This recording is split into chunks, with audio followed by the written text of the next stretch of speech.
on like how to do streams better and shit like that. But okay.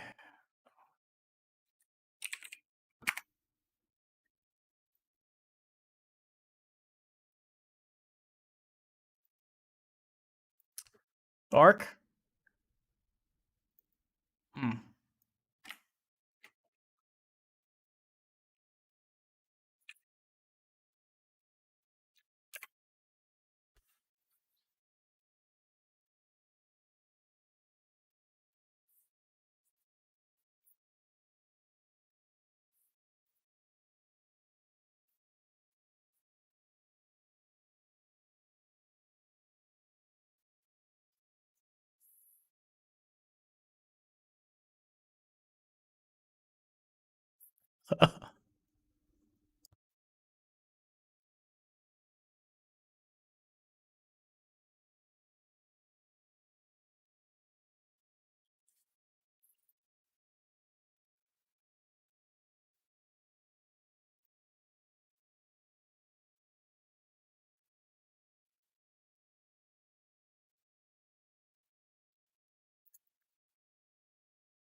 Okay, so I know why.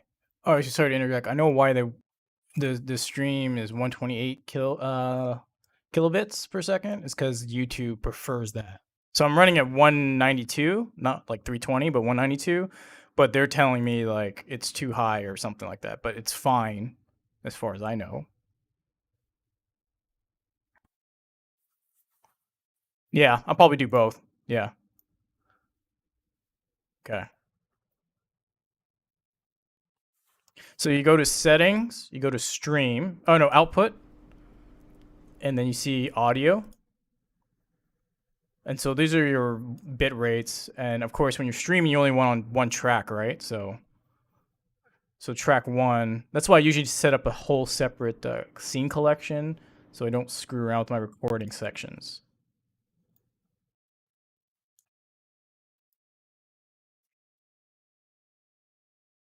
Yep, you're good.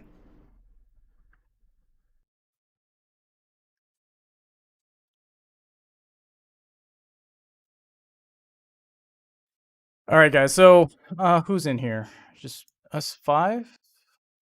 We're missing Truth. All right. So who would normally be here for the rest of the podcast?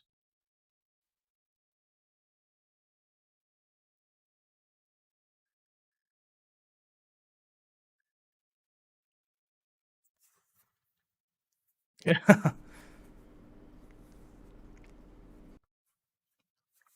I mean, I think us five here are pretty much, we've been doing this the longest, right? I mean, besides Speedy, but Speedy's been gone now, so. Okay, so the question I want to ask is how many of us want to do the audio only version and like contribute to it, and then thus.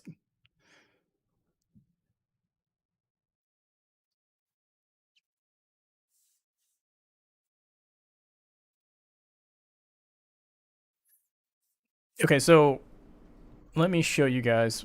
I mean, I did this before with a couple of you, but I'm gonna paste. Yep.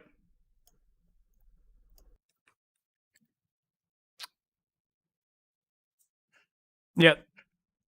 This is the one I prefer to go with. Yeah. Yeah, so it's unlimited plus, and the reason why we want to go with this is because The whole marketing and sales, it's a lot easier to work with, at least as far as I know. We don't need the business one for $100. I don't think we're even gonna get close to that. I guess we could get away with the $10 one a month, but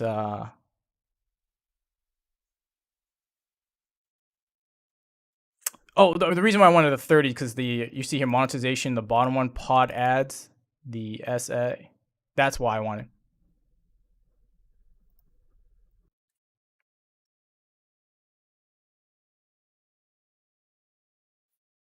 So it's $30 a month if we buy a full year, I think. Yeah, $30 a month billed annually, or $40 a month just per month. So I don't know if it's just the five of us. Do we want to include Ryuden in that monetization scheme? Same with Bebop. I mean, I'm open for anything. Okay. Okay.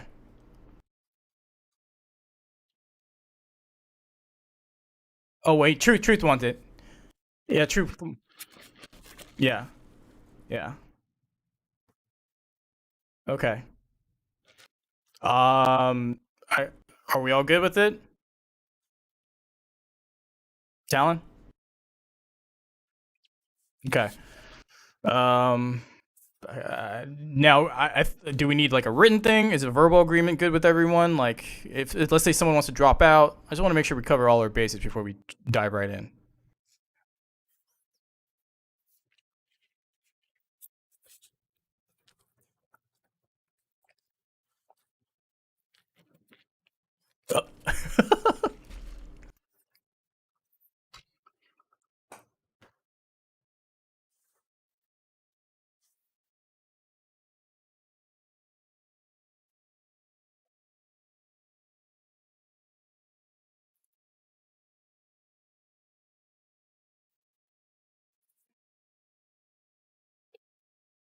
Okay, so I guess we'll just I'll order it and we'll get started after this episode. I don't think this is gonna be too long. You guys go ahead, take a look at the topics. There's not a lot going on both sides of the games, honestly. But this is true. Well, Ryuden is not going to be able to come, and Bebop's stuck at work or wherever he's at. So,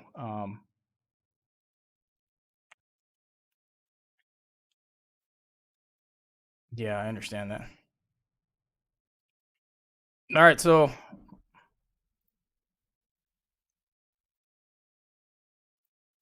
yeah, cool. All right, well, if we're all in agreement, let's just get started. And well, not the podcast, but I'm like, I'll try to get this going.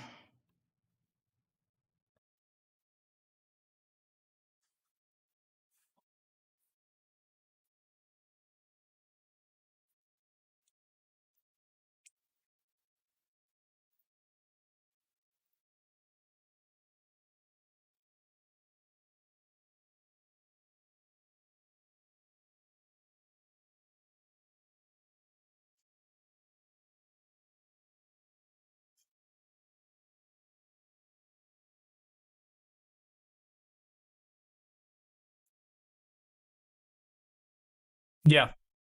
Oh yeah. Just before we go, yeah. So we're gonna do an actual like 5 minute break in between Dokkan and Legends, and if we're doing the audio thing, which I guess we are, we need dedicated ad spots, I guess. So, what would you say, Goresh? Was it like between the topics and the Q&A?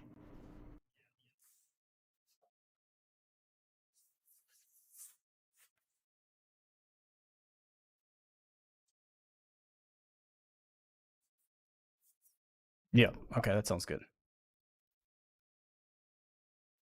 Yeah. Yeah. Yeah. Yeah. Okay.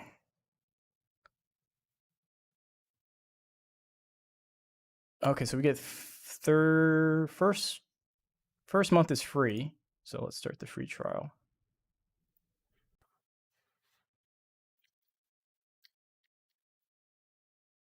So I'll get billed July 14th, California.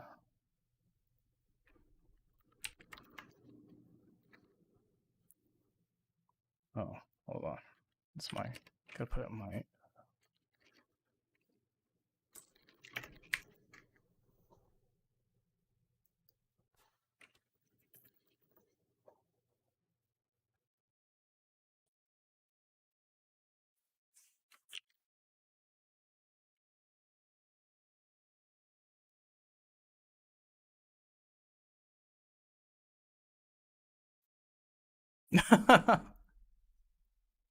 Oh, I do need keyword cards. Yeah.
Yep.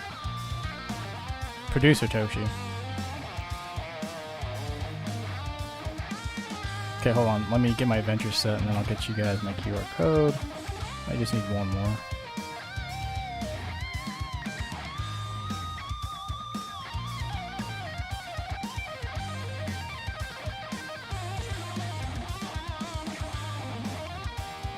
Dude, I need to log in and the puzzle quest. I haven't done that yet.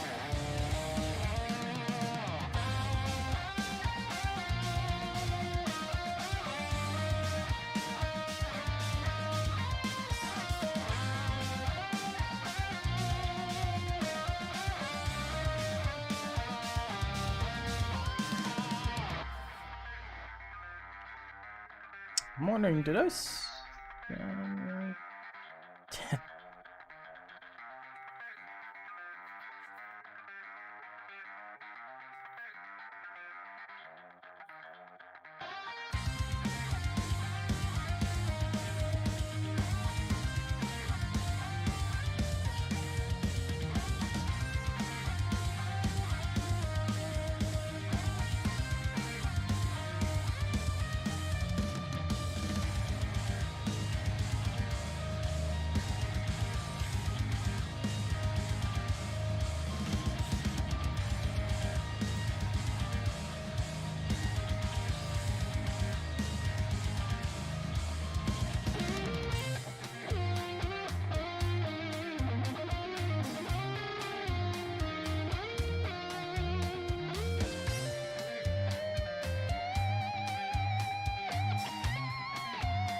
Mhm. Alrighty, guys, just checking. You guys hear me fine in the stream? Yep. Okay, and then can you guys talk? Because I want to make sure that. Good morning. I mean, night. Yo, yo, yo. Ohio gozaimasu, everyone. I mean, just because you woke up doesn't mean it's morning. It is what it is. Hey, it still is morning here. That is 10 very a.m. true for Dark you. out now, so yeah. All right, just making sure we're all good before we get in. Yep. Okay, so it seems like we're good. Welcome to the 29th episode. Thanks for coming by, people. I appreciate it. We're gonna do some little housekeeping. We're gonna make a couple changes to the structure of the podcast.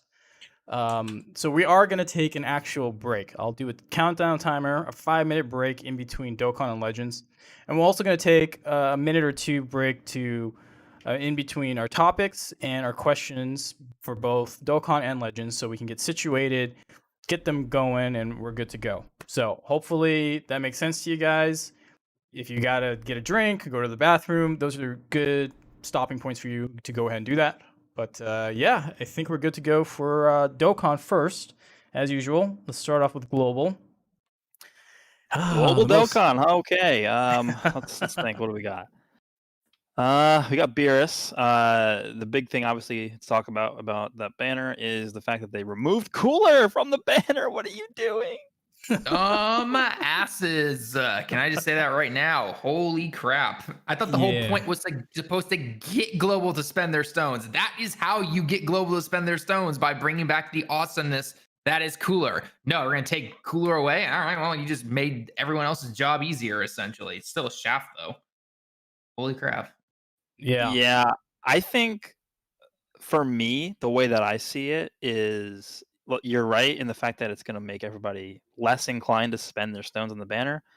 I think the biggest shaft is the fact that people were banking on the fact that Cooler was going to be on there, so they were saving their red coins for him. Yep. And I know a bunch of people deliberately skipped buying copies of the LR Super Saiyan 4s from the Majin Vegeta and Goku banners because they were like, okay, well, I could either spend these coins on Goku or Vegeta, or I can wait for Cooler to come back, because Cooler works very well with the LR Fusion, so the 5th year anniversary. So that's their thing. That was their thinking about that, and I encourage people to do that myself.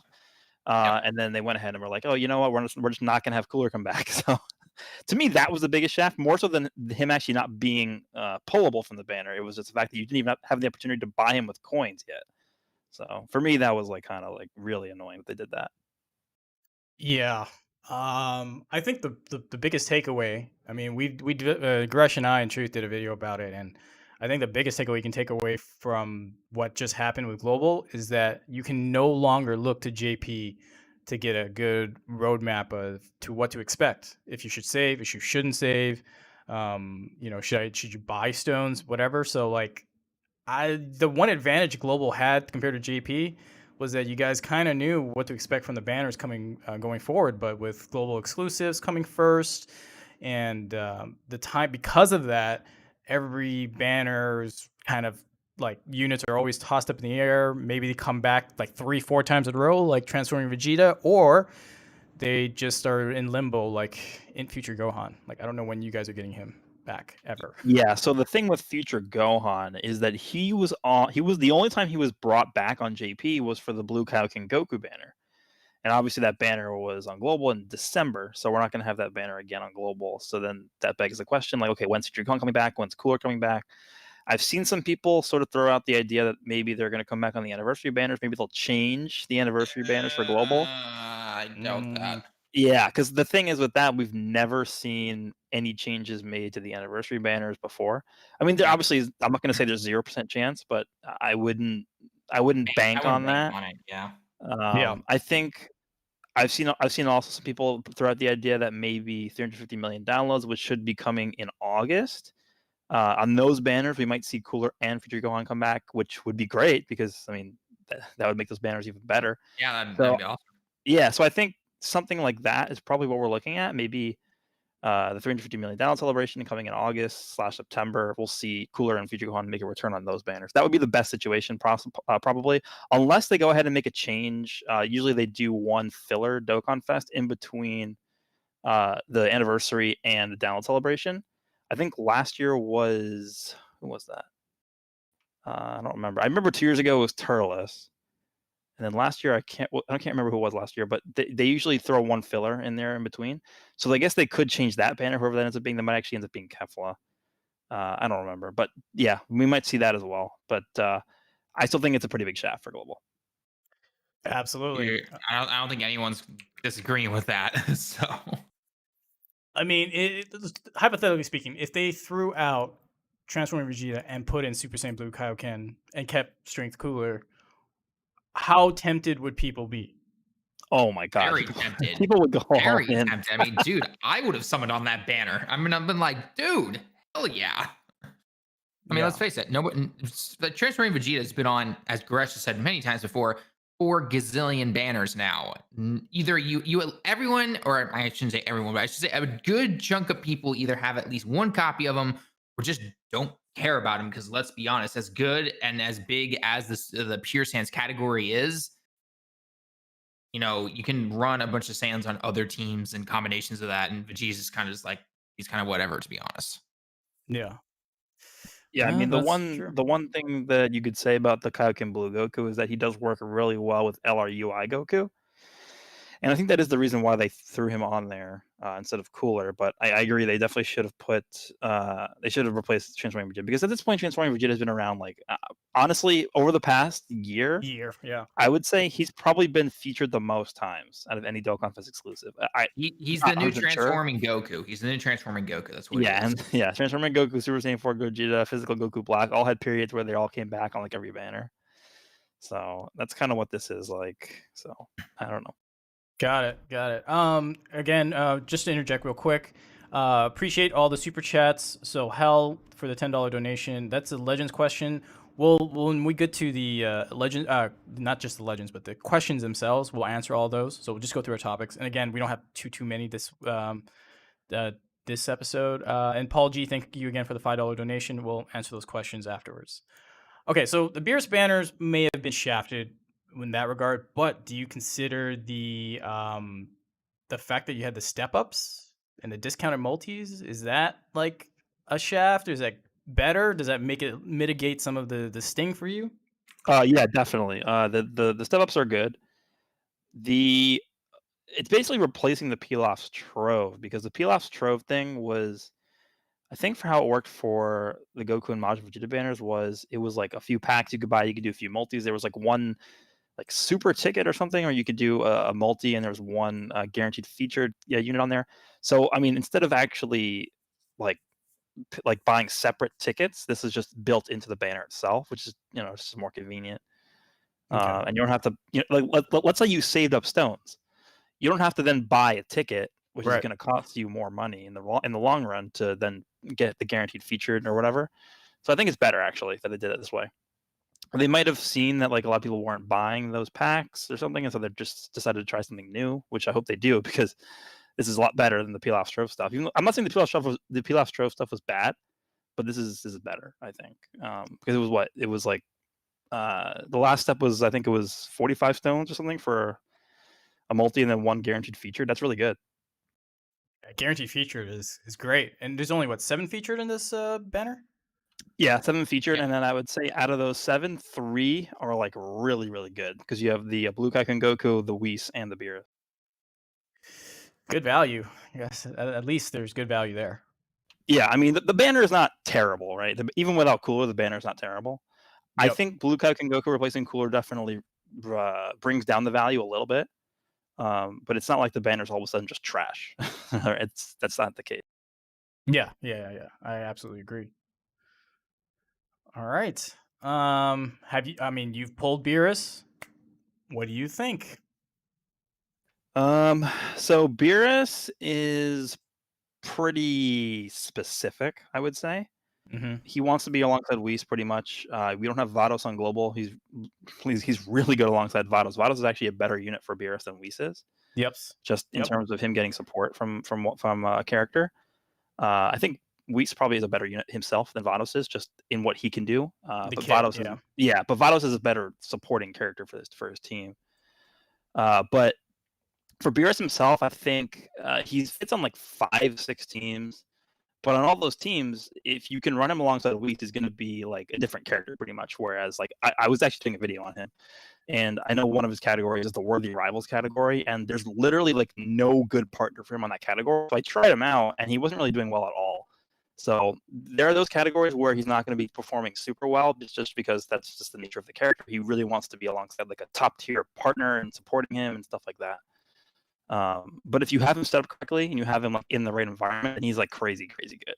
So it's kind of in a weird spot. I mean, if you take a look at like Realm of Gods, there's so many units of Realm of Gods now who want to be like in like the prime like first slot of the rotation. Like you have Beerus, you have Goku who wants to be dodging everything. You have the Spirit Bomb Strength King Blue Goku who wants to be hit a few times. You have LR Goku Black and Rose who wants to be, or LR Goku Black and Zamasu who want to be hit like a million times. So I feel like that's a pretty big drawback of a lot of those Realm of Gods units is you want to run them all together, but they all want to be getting hit and basically in the firing line. So that's also kind of like a weird thing too, because if you have Beerus floating in the third slot, a lot of the times he's not really going to be performing as good as he should be.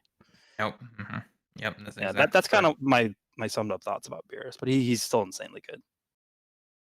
Yeah.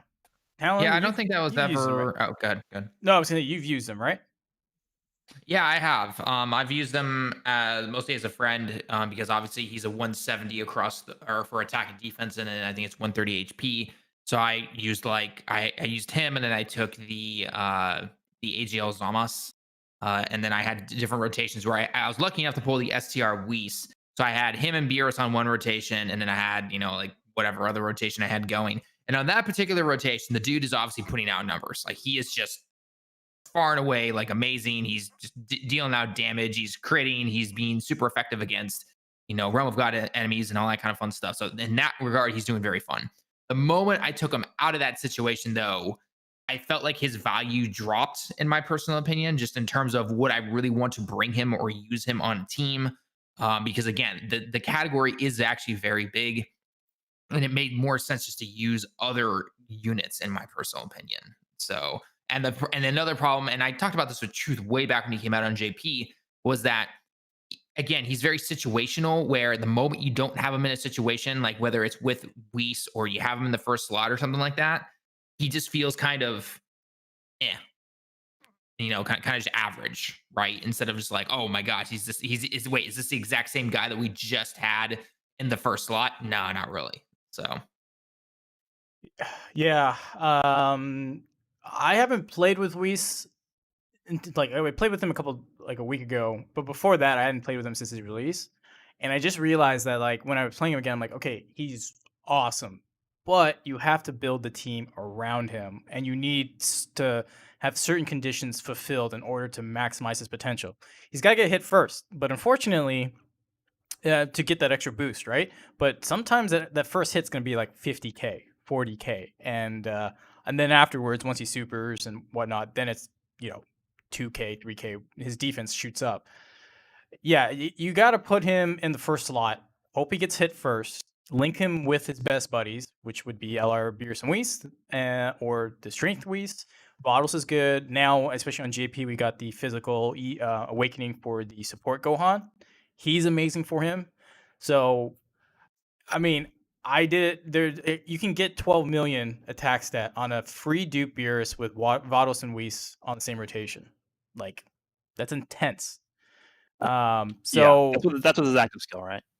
yeah, with his active skill. So I was like, I was blown away how crazy. Like he can hit numbers higher than some LRs, right? Yeah, so 100%. But the thing is, again, it's very situational. You got to build a team around him, and you got to fulfill certain conditions. So yeah, I like him, but and if I was running him as the Realm of Gods lead, I'm building the team around him and showcasing him as opposed to throwing UI Goku on there or the Blue Fusions, So yeah, actually, so the team that I ran on Super Battle Road was Beerus and Whis' one rotation, and then I had LRUI Goku and Blue Kaioken Goku on the other rotation, and then my floaters were the Tech Supreme Kai of Time, the West Kai, and the Friend Beerus. So that worked out really well because you have two monster rotations. But honestly, the weak link in those two rotations is the blue Kaioken Goku, because if you don't get hit a few times, you can get crushed. Yep. But like he's still a really good partner for UI Goku, and UI Goku is going to be absorbing most of the damage anyway. So that team worked out really well. I think I only ended up using like 2 items to clear Realm of Gods through Battle Road, and I really need to use those 2 items. So it's very easy no item run with that setup. So I mean that team worked out well for me, and that's by the way, that's a global exclusive team for now because LR UI Goku, right? Yep. But yeah, I really like that setup. Beerus does a really insane amount of work. But yeah, he does need to get hit first. That's also something big to note, because there was a few rotations in that run where he wasn't getting attacked first, but he was still doing like 2.x million attack stats even without getting hit. So still really good. Yeah. It's just, he can still do work, but to really put out his potential, you gotta get hit first. In the active skill. I mean, once you activate that active skill, it's just like another card unto itself. It's just no other way to describe it. Yeah, and the conditions for the active skill really aren't that bad. It's 4 turns below 70%. I mean, that's not that hard. In Super Battle Road, that might be a little tough to see, but in any other event, it's not going to be difficult. Yeah. Okay, so that's Beerus. Anything else for global? I guess the Tech Awakenings, right? Yeah, so we have the Tech Awakenings tomorrow, as well as EZA Blue Vegeta, the Int one. So the Tech Awakenings, obviously TN is going to be pretty big for you know who. Yep. LR Goku and Frieza, but the Cell, because Extreme Tech really isn't that good, I would say right now. It's probably one of the weaker typings in the game. But I think like if you're going into like Extreme Super Battle Road, I think the best setup for that team is probably going to be double Extreme Cell or the Tech Cell lead, right? The support one. Not necessarily, actually, and at least in my personal play. So what I did was I used Cell. You use double Super Saiyan 3 Broly leads, right? Oh, totally. Yes, that's totally what I use, man. You figured out my rotations now. No. So no, what I did was I used the Tech Cell Awakening for my lead.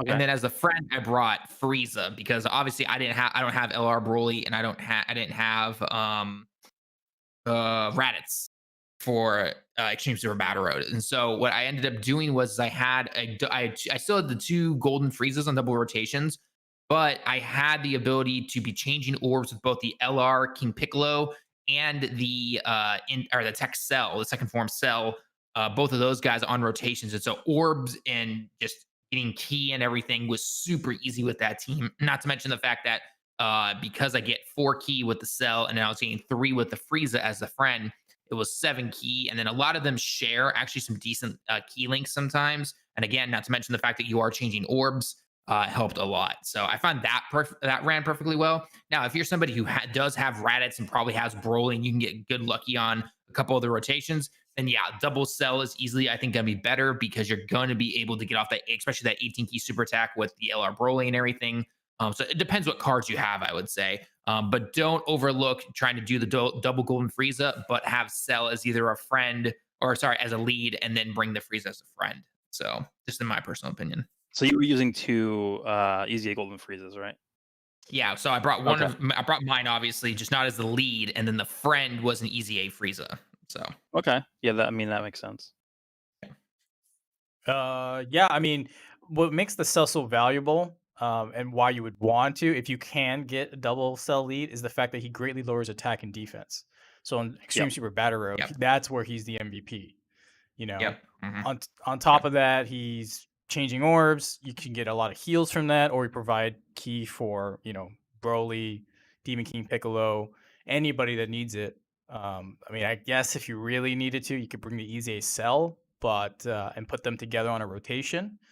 They share a lot of links. Plus, you give him a bunch of orbs so he can heal and nuke and defend better. I guess that's another good rotation you can have. But Tech TN. I mean, there's not much to say about it. I mean, there's another Super Tech unit that's coming in a month for global. That's really good. So you can run those 2 together. Yeah. So he's pretty good. That other unit that's coming. That other unit's all right. It's not too bad. Yeah, But I guess he's average, you know. Because that TN is on last resort, is he not? he's on Yes, last he resort. is. Yes, he Yeah. is. Yeah. So you literally that's can gonna put them on a rotation, and then next one. Yep. So, anyways, yeah, I'm glad you guys are getting awakenings. How many are left for you guys? You got physical and what else? So this is our second to last one. We're gonna need physical after this, which I think there was a pretty big gap on JP for it as Yeah. well. Because physical is just Yeah, around physical now. had a gap. We just got it on JP. I can so. see them potentially pushing it up a little bit because for some reason they delayed the Int Awakenings and the AGL Awakenings, and then they sort of just like watched all three of them together. Like Int, AGL, and SDR were pretty close to each other. I could see them maybe after the anniversary just throwing the physical ones at us, but I don't know. We'll see. I think the only way they could speed it up is if when you guys get Go Tanks and Exchange Brew, they would throw it in there too. Because that's what I thought we were getting. Because it would make sense with the I mean, that does still make sense. Like, I don't know why is it part of the Kefla celebration. I don't know. I don't know. I have no clue. Yeah, Maybe this is a result of Boo COVID. and Gohan, Kefla, totally, Yeah. Yep. Mm-hmm. But yeah, so you guys are just left with physical. All right. Well, you guys are pretty much close. So Yeah. Can we just get EZAs now for the Baba Shop support units? Or just the Baba Shop units, all of them? Yeah. Yeah, true. Very true. And then we're also getting the EZA for the Int Blue Vegeta, which I think at this point, because we need him, and then Global only needs the Trunks, which came. I think that Trunks actually came with Blue Kaioken Goku. I think. He did. Yeah. So I don't know when he's coming, because again, that sort of falls in line with where Future Gohan is, because he came back with Kaioken Blue Goku, and then it's weird because for Krillin also came with Blue Kaioken Goku, but they just threw him into the Beerus celebration, so you can check him off. So I don't know where this. I thought they were going to put this Trunks in this celebration too, but they didn't. So here we go with Vegeta. I think he's good. I mean, he does look the attack lowering for extreme class enemies, right? Yep. Yes. And then he also gives 50% defense to some of God's super class allies. Yep. And then he has like the chance to stun or something. He's good for Battle Road for sure. He's definitely good. Yeah. Yeah, I think he's going to be really, really good alongside Vegito Blue, right? The EZA version. Yeah. Because he gives him the extra defense. They link up pretty well. Reducing attack is also really good because it makes it so that the Vegito Blue's damage reduction is more effective. So a lot of the stuff is really, really good. I think they were pretty obviously designed to work together. So I mean that's gonna be good. I don't think he's like really like oh my god, this guy's crazy type of unit, but he's a good upgrade for sure, right? Oh, he definitely is. Yeah. Yeah, he's I mean, I knew like there's so many Vegeta Blues, in the game, right? There's one for every type, right? You got the AGL Super Saiyan Blue Evolution. Yeah, Blue Vegeta is one of the most well represented characters of all the typings. Yeah. So in order to like bring him, they need to differentiate him. So they kind of made him an all-around utility defensive support, right? Gives defense to all realm of God. He can stun. He lowers attack just by being on the field. So you can't. You're not gonna take every single like blue. You're gonna bring a blue Vegeta. It gives you an option. Okay, I need this kind of thing fulfilled. I'm taking this one, and he fills that role perfectly fine with how his EZA is. So, yep. And then other than that, I think that's pretty much it for global. The only thing we could sort of mention real quick is I think this celebration is going to end in about a week from now. But like, for example, the tech banner is going to be up until pretty much the end. So I don't think we're going to be getting anything else until the anniversary. I know people were throwing out the idea of maybe getting Vegeta and Nappa. But I don't know who would honestly summon for them at that point. Yeah, that's my to the point. Anniversary. Yeah, that's my point as well. It's like they could throw them out, but literally nobody's gonna care at all. Yeah. But I mean, yeah, I don't think we're gonna get anything after this. This is probably their last chance to get all of our stones drained. So they didn't put Cooler on there, so good luck. Yep. Yeah. Because they already started doing the tickets missions for global, which is really weird. It's like really early, yeah. But yeah, I think that should tell us that we're not going to get anything else until the anniversary, which is fine with me because it gives us more time to save up for whatever's coming, which we know it's going to be the fusions. So we're pretty close. I don't really expect. So next week's podcast is going to be pretty dead, I think, because we're not going to really have anything to talk about for global. Yeah. Damn, yeah. At least until the anniversary, which is going to be in like 3 weeks. So yeah, that's it for global, I think. Yep. Alrighty. Okay. Quick order. What is it? Dark Ash 101. Thanks for the $2 donation. Greatly appreciate it. And Jojo Turia will answer that soon, right after we go to JP, which is my segue to JP. There's not much, right? So we got the Awakenings for the physical 50%. You have them rainbowed, right, Talon? I have Boo rainbowed, and I have Gohan with 2 dupes. 2 dupes. So, Okay. yeah. So have you played around with them much? Thoughts? I've used Boo. That healing is definitely very nice. I took him into Extreme Super Battle Road. I'll have the video out in a couple of days. This last week's just been super crazy for him, work and everything. But despite what we saw on paper when we saw the leaks or when we saw the download and everything, it's actually pretty good. You don't want to throw him obviously in front of like 20,000 attacks or anything like that, but he still works very well as an off rotation support unit. And it's really nice to know that even if I get hit like 3 times in Extreme Super Battle Road, even if I have an item activated and take a decent amount of damage, that the moment I get Boo at the end there getting his attack off, and especially because I gave him obviously a good amount of additionals through the ability system, and I gave him a couple of skill orbs to get even more additionals. That 2 super attacks is recovering quite a good amount of HP. So that was definitely very helpful. Pretty much, yeah. It HP. was, yeah, that was very nice. It was very nice. So that worked out really well. Gohan, I don't know. He was good. I'm not saying he's bad. He was just okay, I guess. I don't know. Have you had a chance to play with Gohan? Yes, I did. So with Gohan, the issue is so he raises attack infinitely, which for a support unit, unless you're putting him on rotation, which I wouldn't, it's kind of pointless. You know what I mean? If it was raising defense infinitely, then that would be amazing, right? But he's just raising attack, medium chance to stun. He's basically the same kit as the Int Vegeta, 50% support. It's the exact same kit. And I put him, I rank him towards the bottom of all the supports. If you rank the top, all 10 50 support units, they'd both be around 9 and 7, 8, around there. So Boo's more valuable, and even though he's only got one super attack effect, which recovers 18% HP, as you said, you can he's a physical unit, so that's a lot of HP. Yeah, as is, he's a physical unit, so he gets already 5 additional, right? So you can get up to 20 additional within if you rainbow, but then you get another 7 additional if you use skill equips. Orbs? Yeah, if you use a combo of skill equips, which we've gotten through the chain battle mode, if you've beaten some of these Extreme Super Battle Road stages, or just from the Whis event and everything. I mean, and apparently, and we've got a new one. We'll talk about it a little bit. We have a new skill orb stage coming up. Which is featuring the Grand Priest. So we don't know, we don't have any details on it yet, but that is going to be another way to get even more of this stuff. From what I understand, I think it might be a way to get the double equipments. Okay. I'm not sure on that yet, but it wouldn't surprise me if that's all true though. So I mean, again, I think Boo just has a lot more usability than the Gohan in my first one. Yeah, the only downside is with Gohan, super physical in comparison to the super tech, super strength, and super AGL and super int, it's towards the bottom. It needs some help. And they do.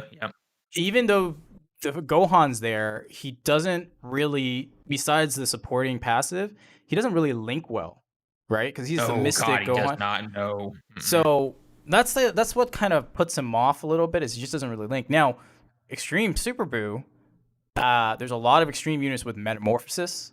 The Boo units, cooler. So if you're running extreme physical Super Battle Road and you have cooler and you're throwing this guy off rotation, linking with him, you're healing a lot. That metamorphosis is what, 5% HP or 7 or something like that. Then he's doing his he's doing his super, he's getting 18%. If he gets a double super, that's 36 plus the 5. You're basically healing half of your HP bar, right? Yep. So Pretty much, yeah. I ran him on Extreme Super Battle Road, and he was like, that physical boo is great. There's no other way to put it. So, yeah, I agree with you. We all kind of underrated him. We're like, really? That's it? Just the healing? But the healing is huge. It's huge. Healing is very huge, yeah. For me, the most interesting thing to me about Boo is that he's going to work, even though they share no links, they share 0 links. Oh, he's actually going to work really well with the Broly LR. Trio. Yeah. Yeah. Oh, yeah. Extreme Super Battle Road, you run double Boo lead, and even though they share, again, 0 links with each other, that Boo changing orbs is going to let LR Broly Trio dodge everything, pretty much. Yeah. I would say maybe like which 80% is of the time. huge, which is huge in that mode. Yeah. Yep. So obviously I can't try that out myself, but I saw someone post a video of that, and it was pretty crazy. Yeah, I did that video. That was a lot of fun because it was like, because he's running, you're getting him all the physical orbs, which means he hits hard. He hits harder on the physical orbs. AGL and strength give attack boost to the team, and then tech and int give defense boost. But since Boo's changing everything to physical, that LR Broly trio was just hitting so damn hard. Yep. And then the Now, dodges. just imagine a rotation. Oh, good. Oh no, just exactly. Just Boo and then LR Broly trio. It was just dodges and hitting real damn hard. Like that was great. Yep, exactly. So, and even if you don't have the Broly trio, there's still extreme physical lead. The second part of their leader skill, right, is extreme physical types. Yep. Right. So even if you don't have them, like I don't, I brought them as a friend, and I had them on rotation together. Yeah, just especially when you get those rotations where it's like everyone's attacking in the front. Oh, hey, Broly, buddy, here you go. Here's like 20 orbs. Have fun. Oh yeah. So it's really nice. Alrighty, that covers the physical supports, getting awakening. Next topic is Asia Rose EZA. We finally got him. JP's getting the sloppy seconds from Global. You know how it is, JP Shaft. He's as good as I've seen him. He's exactly what I thought he would be, like a support, but I didn't think he would be that defensive, but he's defensive. So dude, he tanky, dude. In Extreme Super Battle Road, like, yeah, you need to be a little careful when he hasn't been hit at all, but man, I mean, I got a rotation where he had not gonna hit at all. And I did activate an Icarus because obviously it's Extreme Super Battle Road. You got to be very careful on there. But I had no other, like defense supports or anything with me or anything like that. And he got 2 super attacks off. And by the second hit from the opponents after getting those 2 super attacks off, so it was no attacks, super attack, and then I got hit by the enemies. He was already tanking into quad digits already. I'm just like, yeah, no, this guy's good. This guy's very good. The only thing I have, the only gripe I have with him is him only supporting extreme class instantly gimps him, because look at like Realm of Gods. There's so little like top tier extreme options for that team. I think his best team is actually eventually going to be the Time Travelers team, but right now it's not super fleshed out. And the main reason is because the leader is just not good.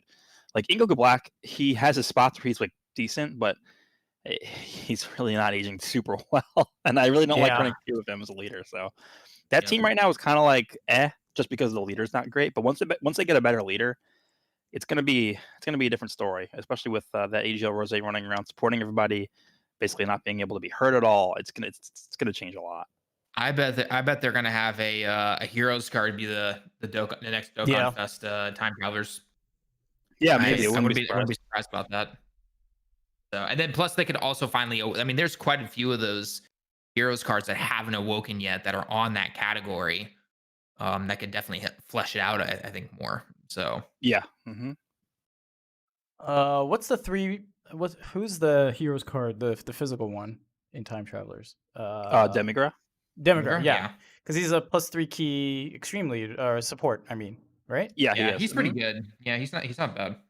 Well, when he gets an awakening, you put one rotation with Rose and the other one with him. It'll be pretty good. Dude, that's gonna be. Every single modern awakening is just crazy. Yes. Yep. Yeah. Man, all right. Not much else to say because I mean he was first featured on Global, and now we get to experience him, and he's good. But again, the thing they gave him was they gave him the role of being a defensive or a tanky support versus the LR int Rose. He is the hardest hitter for all the Roses, right? And then Strength's just sitting here in the middle until he gets his EZA. So. Yeah, and what's funny about that is you really want to run them both together, but you can't because Yeah, I know. Yeah, it's the name thing. Yeah. Yeah, unfortunately, that's how it is. Alrighty. I think the only last point we've got is this coming up is this week, the 16th, so in like 3 days. Or no, 2 days, because Japan time. Yeah, it's going to be the right now. EZA for Kale and Khalifa. Any predictions and thoughts on what they'll do to their kits? Well, I think they both need. Well, Khalifa needs pretty much more offense, right? Because Khalifa is for defense. She's actually pretty good already, dodging, countering. I mean, it's not like a super high chance, but I think it's sufficient for what she's trying to do. Right. So I think for her, I think she probably wants more of like an offensive buff, whereas Kale like really needs defense. Oh, yeah, Kale needs defense. Oh my god, yeah. She just needs defense, period. Yeah. Like, I don't know, maybe instead of giving her more offensive stuff, all they do is instead of just giving her attack on super attack, they give her defense and attack or something. I don't know. I think that would probably be good. I definitely agree with that. Like you said, Khalifa's got all the dodging potentials. She raises defense a little bit on her super attack, which is decent. So I think they'll probably give her more attack. Maybe on like her super attack, instead of just being defense, it'll be attack and defense for 6 turns or something like that, maybe.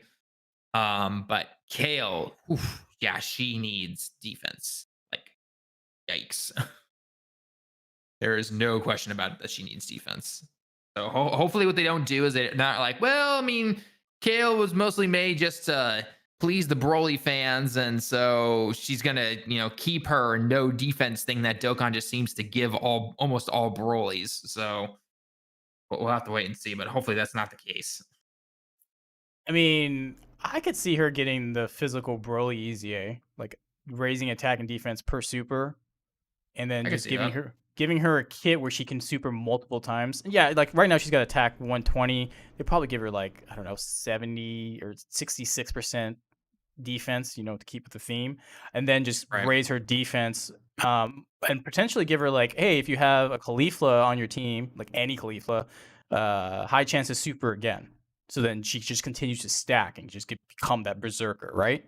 Like that's how I could see something like that. Yeah, I could see how that's how they would pull it off, and I think it's the same way with Khalifa, right? I mean, she's got some defense to her. Maybe give her a little defense in the start of the turn. But hey, you have a Kale on rotation with you, then, like a guaranteed dodge or something like that. I don't know. They could make her slightly more offensive by stacking super, raising attack per super, and then same concept. But we'll see. I mean, they needed it. I mean, their Awakenings was a year ago, 2 years ago. Damn, how old are they? Yeah, it's been a while. I think it's definitely more than a year. Let me see. May 2018. March. Oh, really? 2018. Wait, March for their Awakenings? For their Awakenings. Wow, that's a long time ago. Yeah, that was a long time. That's a long time ago. Yeah. So. Yeah, they definitely needed an update because the meta is completely different. We need more defensive. Yeah, over 2 years ago. Jeez. Definitely over 2 years now. Yeah. All right. Anything else for JP Dokkan? Because I think that's kind of it. Maybe we should get. Oh, good. I was just gonna say, for JP Dokkan, we're kind of like right before Tanabata. That's the next big celebration coming up for JP Dokkan. So when does the Kefla celebration end? When does part 2 end? Does anybody look at that? Hang on 1 second. I think it's like the 25th, but let me double check real quick. Because the big thing to talk about here is they didn't reveal any summonable LR coming in part 2. Because part 2 is like 2 things, and that was it. Yeah. So it's very suspicious to me that they're gonna just like show 2 things in the news and then be like, okay, well, this is part 2. Well, I mean, tonight we could see a Twitter reveal, and then a data download tomorrow. It goes and then, until the 30th, Gresh. So the missions go until the 30th. The EZA, the Kefla and Kale, or Kale and Kefla EZAs, those go until the 1st of July. Again, the missions are the 30th. The login bonuses is everything's around the 28th, 29th. Yeah, the sales go until the 29th. Okay. So yeah. So what's probably going to happen? When does the Kefla banner go away? Let me just make sure I'm doing 16th. this right. It goes away next week, or this So- upcoming week. So what I think is going to happen is we'll probably get a Twitter reveal tomorrow night. Probably, yeah. And then we'll get a data download the following day, and that will probably be UI Goku. yeah. Unless they're gonna just do a different LR, like maybe I don't know. They They've been could, kinda yeah. weird. I don't know. It's a Kotsky, dude. No one can predict it Yeah, anymore. but I think a LR is probably coming this week. Whether or not it's UI Goku, we don't know. But I would probably say it's highly likely that's going to be him.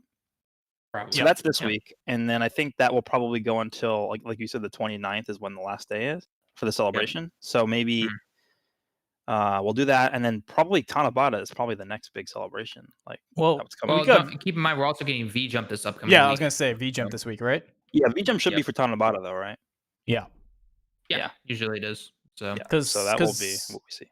The Dokkan Fest is the first week of July, and that's what Tanabata is going to reveal. And then after that 1 week, from the 7th is when we get the actual Tanabata banner itself. So whatever new Dokkan Fest unit we get, that will get thrown onto the Tanabata banner, which also brings back the LR Gogeta and Vegito, and then like 20,000 featured units. This is true. Yeah, no exaggeration on that. Yeah, it's a ton of units. Like you can't, like the dots just keep going. Like there's no end to the dots at the bottom of the banner. Yeah, I mean but that's what everyone uses their coins for, right? They say that they're coins. They grab the year, whatever year 5 card they didn't get, or they grab dupes or something like that. So that's kind of normal. So yeah. So I mean, that's just what I wanted to say. I think the next big thing coming is Tanabata. So if you guys were looking forward to that, save your stones or whatever. But we got something big coming before that probably. So it's gonna be tough. Well, I mean, if it's UI Goku, I could honestly see. I was talking to Truth about it. We could see a TOP banner with LR Kale and Khalifa and LR UI Goku featured on it. No, I don't see that. Just because of the fact that UI Goku doesn't need help. He would get top grossing in like 5 minutes. This is true, but I think that, I mean, if they were going to screw with the featured units, like that's one way to do it. It's like, oh, I got a Vegeta Blue transformation or animation, and it's Kale and Khalifa. Like, I would be severely disappointed. But I would be. I will just say I will be flabbergasted if they do that. But I guess I wouldn't put it past them. I guess, but I don't think they're gonna do it. Okay, now just as a hypothetical, what LR would they give us besides UI Goku in the TOP, saga, but be the opposite of hype, like the biggest shaft that JP could ever get? The biggest shaft, but an LR that's from the TOP saga. Huh. Let me think about this. You have an answer, Talon? Because I have one on the top of my head. Oh, I have one. If it was an LR Ribrian. Yeah, that's bad, but I have one that's probably the worst. But I was thinking about, like, what about an LR like Dr. What's his name? Not Rhoda, the other one. Dr. like Paparoni or whatever with the Aoni Raza, and like he gets like an active skill into Aoni Raza. Like, would anybody care about that?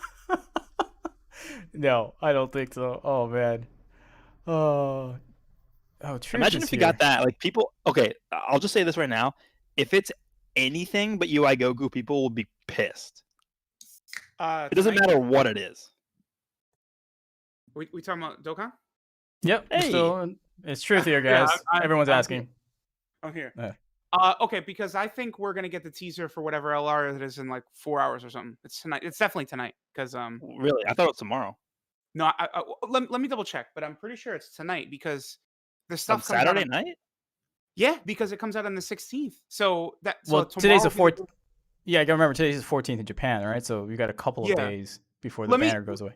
Let me quickly double check the news, but I'm pretty sure it's tonight. Yeah, a couple hours. I mean, I assume it's UI Goku, but like, what if they really did like LR Ribrian or something like? Dr. Pepperoni. Listen, I would be UI Goku's my favorite character, right? But it would be such chaos. Like, Twitter's gonna burn. Twitter will That- burn. That was what I was just saying. If it's anything but UI Goku, people are going to be pissed in the Yeah. chat. Or okay, in the comments. yeah, it's gonna be 4 hours. We're gonna get the teaser because they come out on the 16th. Kale and Khalifa.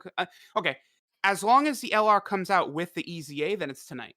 But at bare minimum, we'll get Khalifa and Kale's EZA details tonight. So, Okay. yeah, I mean, I do think there's a possibility it could be like hits or. It doesn't matter. People will be pissed.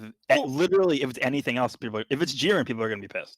I think the only way people would not be pissed is if like Evolution Blue Vegeta. I feel like No. People would be pissed.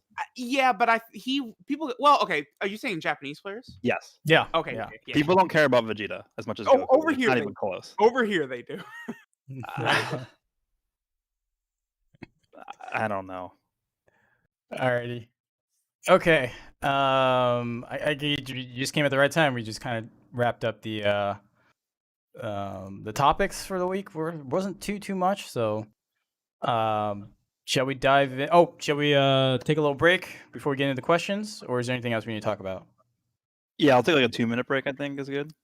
Yep, let's take a 2-minute break, guys. So everyone go to the bathroom, get a drink, get some snacks, whatever. We'll be back in 2 minutes.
Twitter data download release day. Like that's just the pattern that they do.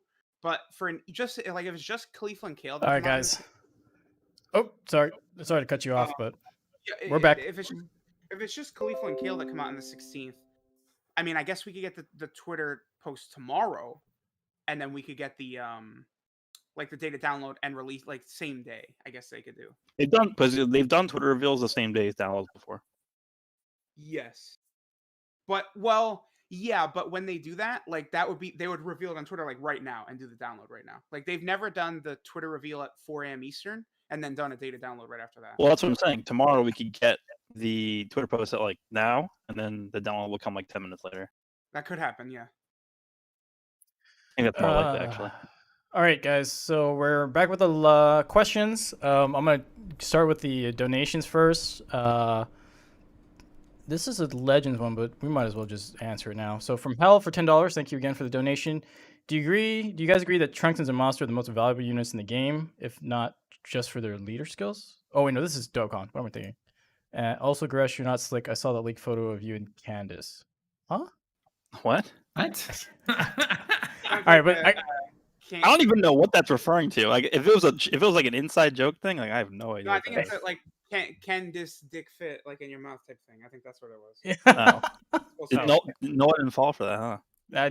I didn't. So, anyways, do you guys agree that Trunks and Zamasu are the most valuable units in the game, if not only for their leader skills? In Dokan? No. What? No. For Dokan? No.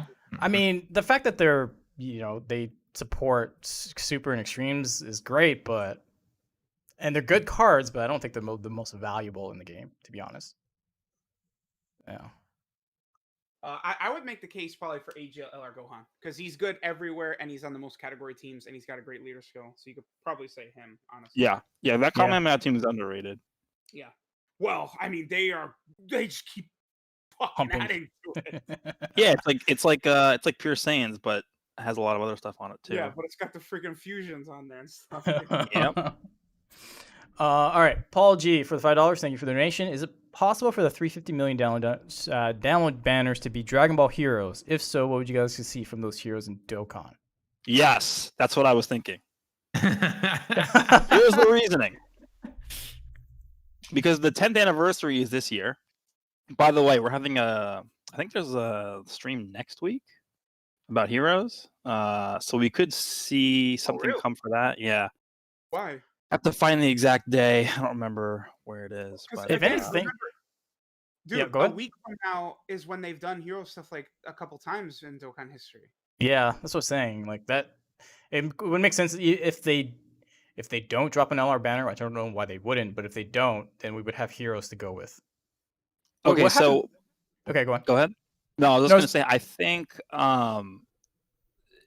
if I had to give how confident I was about the 350 million down celebration, I think it probably won't be heroes related, but I wouldn't be surprised if it is, because they are talking about like Dokkan Fest exclusives, LRs, blah blah blah for heroes now. Yeah. And if they were, because usually we get the collab in, I think it's like the end of October. November usually. Yeah, like around there. That's when we got. I think Goku Black came out like the end of October, and then the next thing was the hero stuff. Yep. I think them releasing like an LR in like November or whatever could be what we see. And by the way, keep in mind the 10th anniversary for this game is huge. So whatever they decide to do, like there's definitely going to be like an original thing happening, like maybe an original transformation. I don't know what they're going to do, some crazy stuff. We could see some absolutely insane things coming out in like November for heroes. So yep. If that's going to relate to the down celebration, maybe I wouldn't be surprised. Just to like get us ready for it. But this is like the big year for heroes because it's the 10th year anniversary. That's one of the reasons why I think they actually asked that in the survey, because they were gauging interest to see if people would actually care about them doing that this year. Yeah, okay. I'd agree with that, definitely. All right. Rhinos62, thank you for the $5. They should update quest mode with new quests and have a free-to-play LR like Vegeta Blue as a reward. It's been like 2 or 3 years since they updated it. Yeah, but that would require them to actually give a crap about story and update it, and I don't think they're ever doing that again. Probably not. They should update the story. Like, I mean, I agree, but I just don't think they're ever going to do anything about it. So Here's what they should do. They should update it one more time, but then finish it, and then just never update it again. Because at this point, nobody cares about it. And the only reason why people do care about it is because they like the XP, they like the, like the gems or whatever. Just move all that stuff somewhere else. Like nobody cares about the story mode. yeah, I agree. I mean, I guess now like the story events basically cover, they took over the actual story mode itself. So if you want a free to play LR, you could probably grind it there. I mean, we Prime Battle. I mean, I don't know. It just, I don't think they're ever gonna. They're not. LRs are so common now that it doesn't feel special anymore to have like a new like free to play one. At least that's just to me. Like when Vegeta Blue was there, it was like a big deal because you're like, okay, LRs are still pretty rare. This is like awesome. Yeah, but I don't know. What I think they could do is they could just, so in terms of like getting more story stages, whatever, I think they should just end it right now, or like add like maybe like one more area and be like, okay, this is the finale, and then they could like add stuff to the existing stages, right? Like they don't have to technically add new stages, like they just add stuff to the stages that are already there. For basically how they did with Vegeta Blue, like they added like the Supreme Kai missions or whatever, and then you use that to get the LR. They could do that again for other LRs too. Like that would be fine. Yeah, I mean, they could just add like a fourth difficulty and then make you do those missions. Yeah, that would make sense.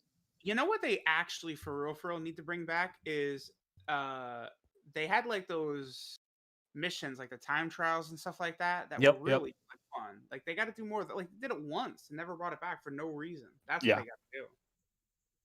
I agree with that. Yeah, because those were tied to actual Dokkan event releases, right? Like you had to do like the Tech Go Tanks one and a couple other ones. So like there's no shortage of Dokkan events. They could always update those, right?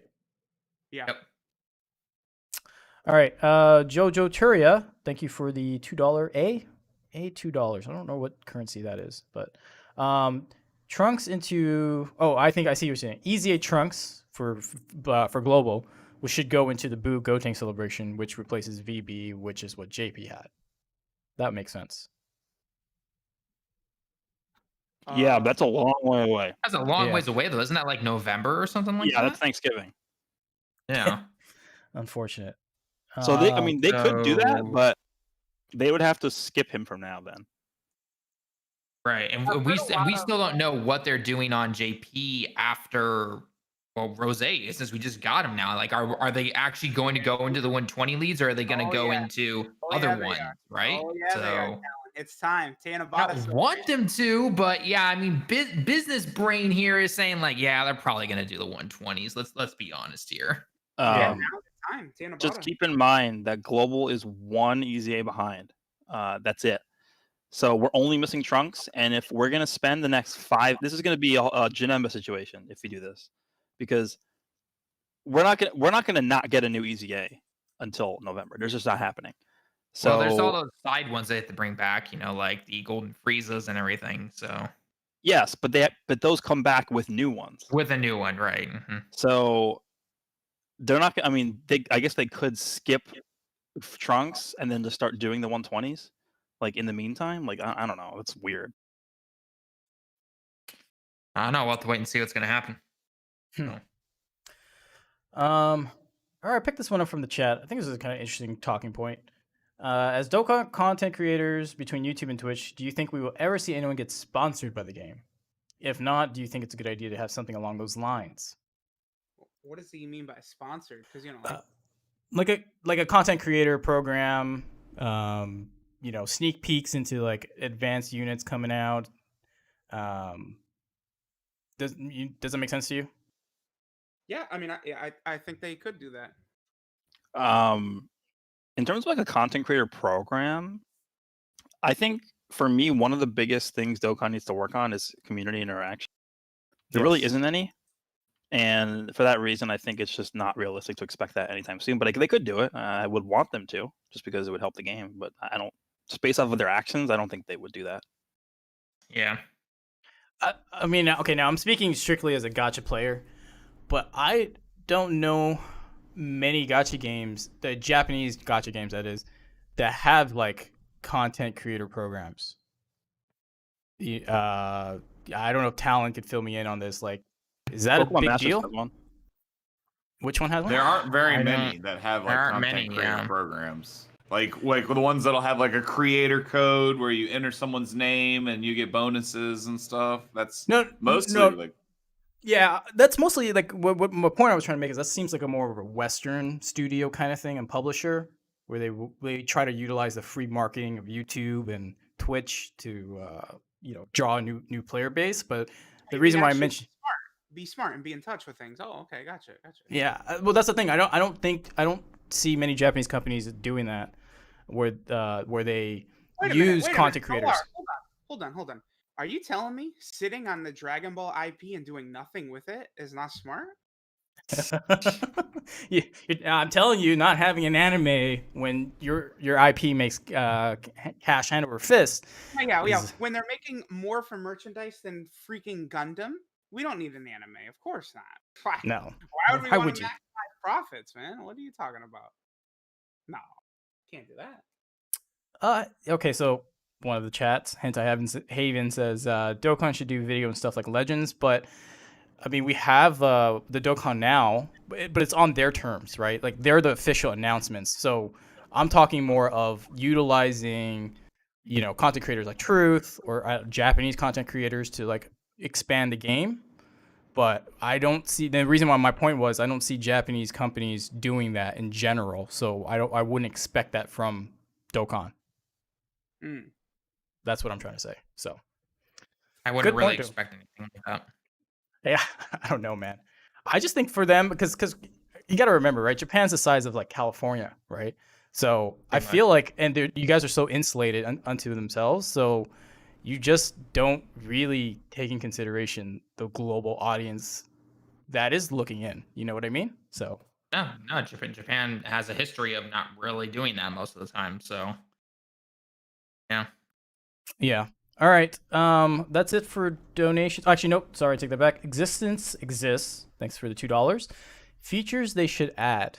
I'm assuming that's for Dokkan. So, what features would you guys like to see in the game? I mean, we all know the number one answer. Besides the number one answer. I've been trying like to do some of these no items for Super Battle today. I need, God damn it, give us a copy of our lead. This would be so easy if I could use Rainbow, Gohan, and Boo every time. This would be a joke. It's just so frustrating. Like, I don't want to have to use 55% LR cell, right? Like, give me who I'm summoning for. Damn it. It's gotten to the point for me where there's so many leaders now. Like, legitimately, there's like 50 leaders you could use for teams at this point. And if let's say you summon for, I don't know, Beerus. And I don't have an issue finding Beerus friends, thank God. But let's just say you're somebody who doesn't have a lot of Beerus friends. You literally can't use him unless you're using him under a different lead. But you shouldn't be forced to do that just because you don't have friends. Like that. I'm gonna be real. Like I played the game a lot less recently just because I just can't find friends, and it's just like I'm not dealing with going out of my way to add people to put them as their friends leader so that I can use the team. That's just not what I'm gonna do. So I mean, for me, it's like I'm just gonna play the game less if that's how it's gonna be. So. Yeah, and I think Talon and I can speak to this. The problem is it disincentivizes me, well, not me, but just most players in general, to summon if you realize that's not a popular lead, that's not a good category, I won't find friends. Why should I even summon? You know what I mean? Or when we make videos and we're like, guys, don't summon for this because let's be honest, you're not gonna find these guys after like even within the first week, you're probably not gonna find them, and your hopes of finding them afterwards not gonna happen. So. Yeah, and this is compounded on the fact that they're releasing crappy categories. So I haven't seen a Gotenks lead in forever since like I haven't seen a Gotenks lead in forever. Majin, the Exchange Boo was great, but now I can't find him. I can actually find Exchange Boo sometimes, but that's a very big sometimes. You'll get one, and if you have a failed run to do a recording, it's like I gotta wait till tomorrow. Oh, yeah. Yep, wait for tomorrow or something. Yeah. Or ask some friends like, hey, can you set your lead? Luckily we've got that kind of community. But if you didn't, if you're just a random player, which is the majority of people, I don't feel incentivized to pull. Like, why would you pull an Android 13? Unless Android 13 is your favorite character, but like, I can't find target Goku friends. There's been times where I log into the game and I'm like, yeah, I feel like doing, Infinite Dragon Ball history with this team, and then if I can't find a friend, I just log out. Like, I'm just not gonna play it if I can't find the friend. So like, Agreed. So, yeah, that's something we want them to fix. Is the leader system, or the friend system, I should say. So, all right.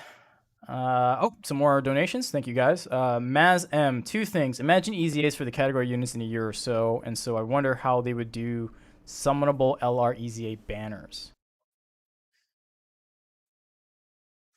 Okay. Summonable LR EZA banner. What is he saying? They're gonna do it like Zenkai Awakening? No.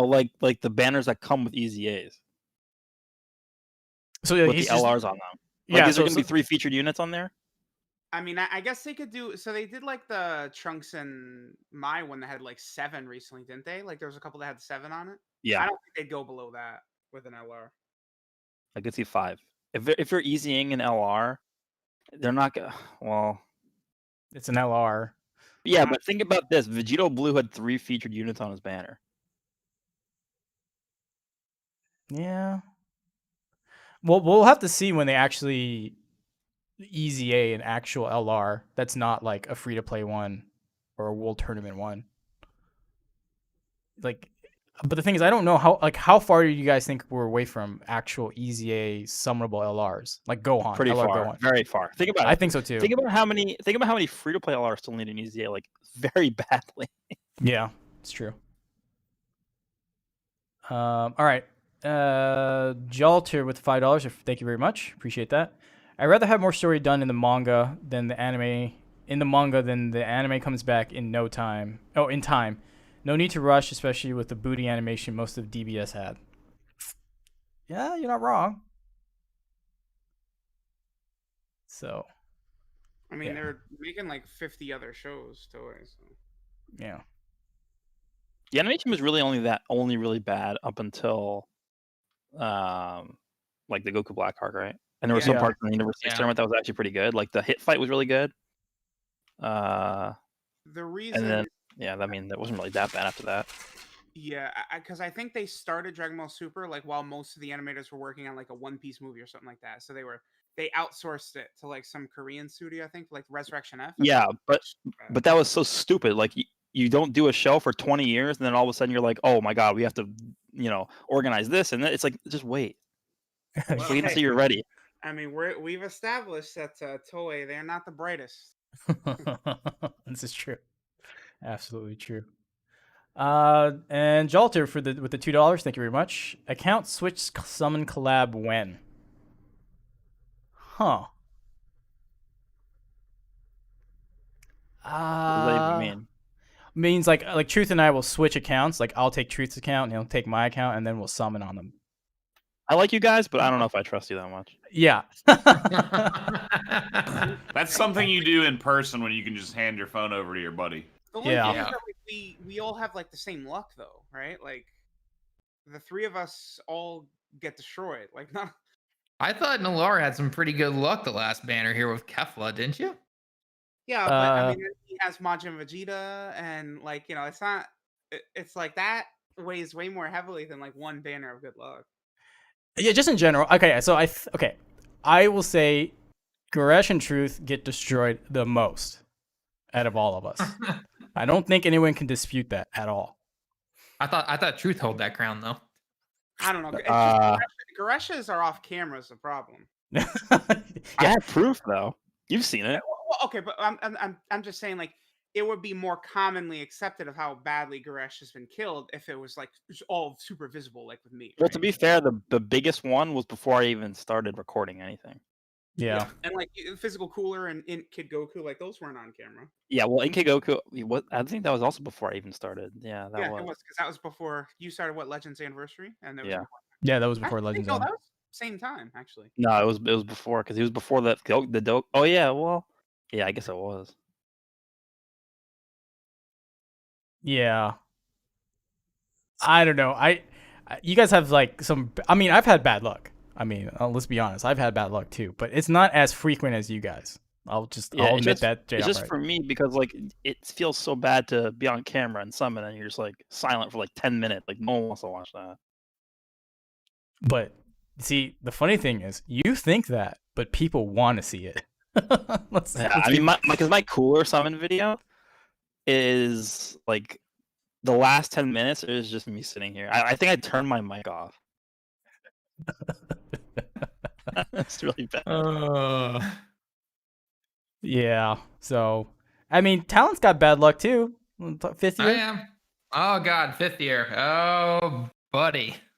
Yeah. So, I mean, everyone's got a despair arc. The question is how many despair arcs you've got, and I think Truth and Goresh have got the most out of all of us. So, unfortunately. Yeah.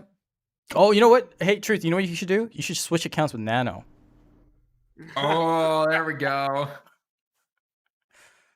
Yeah. Nano. I wonder if Nano wouldn't be down with that. No, I mean, loses the magic touch? No way. God, could you imagine? Could you imagine taking Nano's doing that, like giving Nano your account, getting Nano's account, 3K stones in, not one copy or something like that, and on Nano's phone, you got like rainbowed the next unit. Nano, no, Truth. What would happen is Truth would instantly rainbow the unit on Nano's account, and Nano would have terrible luck on Truth's account. Yeah. Oh, that's true. Yeah. Alrighty. I guess that's it for donations, which again, I appreciate the donations, guys. Very much so. So let's go to Twitter. We'll do like maybe 4 or 5 questions. I feel like we've answered a good chunk anyways. We've answered this before, but let's just put it out there in case anything's changed. 350 million download celebration, featured units. What do you think they'll be? Hopefully feature Gohan and Cooler. Honestly, I think they will be there because that makes the most sense. But then again, we're talking about Akatsuki, so nothing ever makes sense. So yeah, people who make that argument too, where it's like, oh well, don't worry, they'll be on the $350 million. But it's like, yeah, okay, just put them on both. It's true.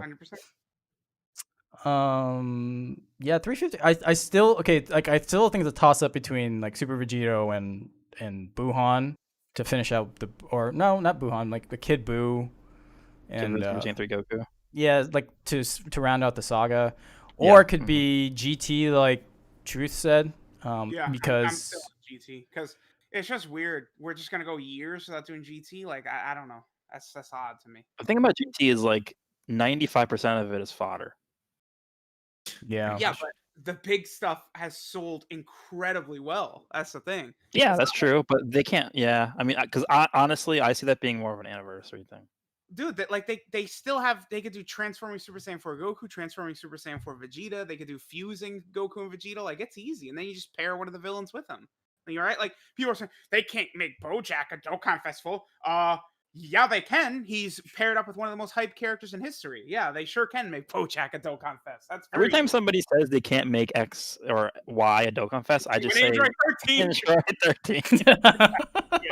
Well, Garlic Jr. I mean, he's in the same realm as Android 13. If anything, he's more relevant. He had a filler arc, and the movie carries over into GT, by the way, because they use the sacred water thing to heal baby's influence. That's straight out. Man. Like that's the thing. In GT, the Garlic Jr. filler links to the baby saga. But isn't GT filler itself though? Okay, well, I suppose yes. You can make that argument. I'm opening that can of worms. I already know what's gonna happen. So. Yeah, you know what? Is Android 13 the most irrelevant villain? Maybe like I can tell you hands down, that's probably the worst movie. I can say that with ease. That movie is so boring. Yeah, it's really bad. The only hype part was the end. Yeah. Yeah. Well, because half of the movie they just don't have. They're not Super Saiyan for no reason. Like, it's always weird. Like, I don't know. Like, I guess Slug might be a little bit less like hype than 13. That's it. Maybe Garlic Jr. is in there too. Those are the 3, right? Those are generally the 3. Yeah. Bojack is certainly more hype than 13. Oh, easily. Oh yeah, absolutely. Oh, Dr. Wheelo. Yeah, I forgot. He's the worst, probably. All right. Well, actually, here's a good question. Since we had Bardock in March, right? Yep. Same day. Do you think he'll be back for 350? Maybe. I could see it happening. Yeah. Because remember that Evolution Blue Vegeta was Golden Week, and he was back for 250 million. Okay. That's right. That's possible. Assuming they stick to logic, yeah. Well, I'm just saying it could happen, right? Yeah. Yeah. Okay. Let's see. What non-Dokkan Fest / regular banner unit do you want to see get an EZA the most? So I guess Talon is Baba Shop supports. Hang on. Say it one more. Say it one more time. So non-Dokkan Fest EZAs, right? Yep, like a regular EZA, but not a Dokkan Fest one. Well, I mean, if it's free to play stuff, then we know that the Baba Shop units are not going to get EZAs. They're going to get easy areas, unfortunately. Non-Dokkan Fest EZA. That's Give me a second here. Go ahead. You guys give your answers. I need to look through the list real quick. Mine would be the Ginyu Force free-to-play units. Oh yeah. Yeah. But that'd be definitely a good one. If I had to pick a summonable unit, I would. I mean, this guy doesn't even have an awakening yet, but I would probably say an awakening and an EZA for the Int Demigra. Shout out to Ryan. Oh yeah. I think like, okay, so here's going to be somewhat of an obscure question. Which units came out, but is not a Dokkan Fest unit, but has a Dokkan Fest event? That's Mass Saiyan, Tapion, Arale. Yeah. Yep. Is that it? I think so. I think so. Yeah. So those three I would like to see get an EZA. Granted, Arale needs to come back first, so yeah. She has never come back on Global, so yeah. Still waiting for that second round, by the way. So I would like 3 years. I'd like to see an EZA for Mass Saiyan and the physical Sin Shenron. Ooh, yeah, I like that. Sin I would like to see Shenron. that. Yeah. But Sin Shenron awakens with the Omega medals, right? So he should be getting one whenever Omega comes back. Is that right? Should. I technically should. Yeah, I'm guessing. I mean, I'd also like to see like the physical and tech Bardocks get an EZA. The Super Saiyan Bardocks? Yep. Yeah, the Super Saiyan Bardocks. I'd love to see them get an EZA. Well, they're tied to the Mass Saiyan. Mass Saiyan, so they need it. Yeah. Yeah. So if Mass Saiyan ever does it, then yeah. Okay, here's the thing. If we go with Truth's conspiracy theory that 350 is GT, would they leapfrog the 120s and give Super Saiyan 4, Tech Super Saiyan 4 Gogeta, and Physical Omega Shenron an EZA? I don't think No. so. Dude, if they gave that Gogeta an EZA, he would be crazy. Oh my god. It's like even just the stats increase. Like if they did nothing, just the stats increase. Like I feel like that makes sense. Because I'm pretty sure that Gogeta's already above 17,000 attack, if I'm not wrong. Yeah, he's one of the highest. Here, I'm in game. Let me take a look. He's at 17,500. So he'd jump over 20k. That's like a strength Gogeta situation. Yeah, I think he's the only non-LR above 20k right now. Yeah. Plus counters, like yeah. Good luck. Yeah. All right. Yeah. So before we round out, Truth, what do you think? A non-Dokkan Fest unit you want to see get an EZA? Summonable unit, that is. Probably Mass Saiyan, because I mean I feel like it's got to be coming up because all those units awaken with his medals, right? Like all the Bardocks are just dead until they give Mass Saiyan an EZA. That's true. But you would imagine that would have been Saiyan Day, right? You know, using logic and everything, but you know. Yeah. Okay, we got a couple more super chats. Jalter, thank you for the $5. What if they made an LR one of the universes, and then you like an active skill and pick whichever character representing that universe to come in? Definitely endgame. I'm picking Dr. Rhoda. I finally know why they call him Doctor. I think what would be cool is if they did something with like the strength super brew, but using the active skill depending on the HP brings in a specific another character. So like Pride Troopers, you know, from 80 to 100 you activate it, you get Jiren. From 60 to 80 you get Topo, you know, something like that. That would be kind of cool. Yeah. But I don't know if they'll do that being an active skill would also give you more freedom in like actually picking when you want to use it for your health, where it's at, stuff like that. I think that's a good idea, because right now the boo is like if you just get like hit with a super the previous turn, you're just out of luck, right? Yeah, you can't control it. That's what I'm trying to say. Yeah, I mean that's what I said is like if Super Brew came out today, he would just have an active skill, and the requirements would be just the HP ranges, and it'd be 5. And you would have an extra 100% attack and defense to every one of his forms because he sucks. Yeah, he does. Oh man. Yeah. Thoughts of the Talon Truth, or not much to say about that hypothetical situation? No, I think you pretty much covered what I would basically say. So, all good. Okay. All right, $5 from Butthead45 Rules. Sweet name. Thank you again for the donation. If Dokan can justify Caulifla having 100% dodge, even though in the anime I never saw her dodge once, then I can justify MUI having 100% dodge. Yeah, I can see that.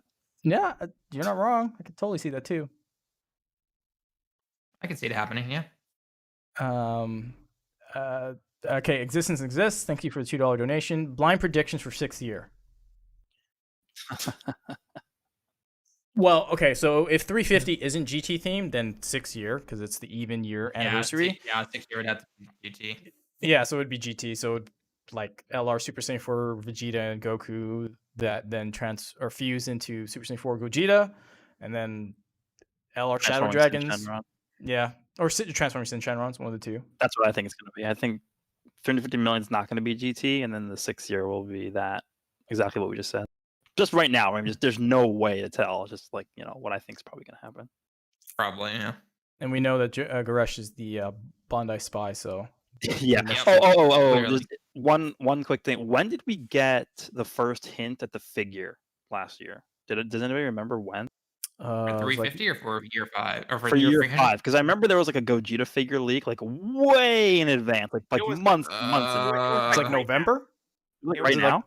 No. I'm pretty sure it was like right now. Really? I thought it was August or something like that.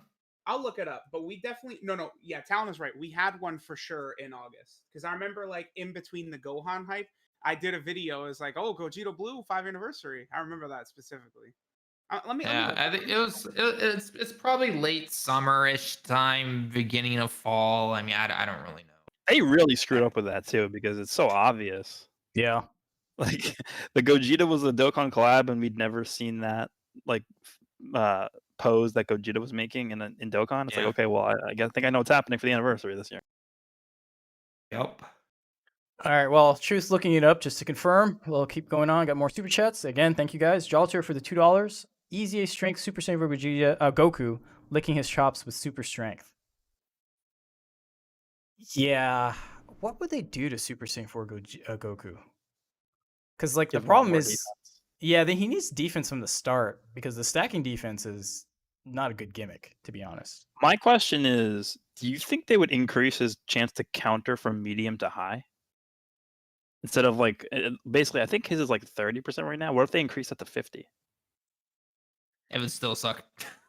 I mean, it would suck. But I don't know if it would suck, but it wouldn't be reliable. But it would be better than it's not reliable, no. The LRs are what? 30% LRs? still? Let me see. Are they 50? Gogeta's 70, right? They're the same. The LRs are the same as the that's what I thought too. AGL and SDR, Goku and Vegeta. Okay, so that's 30.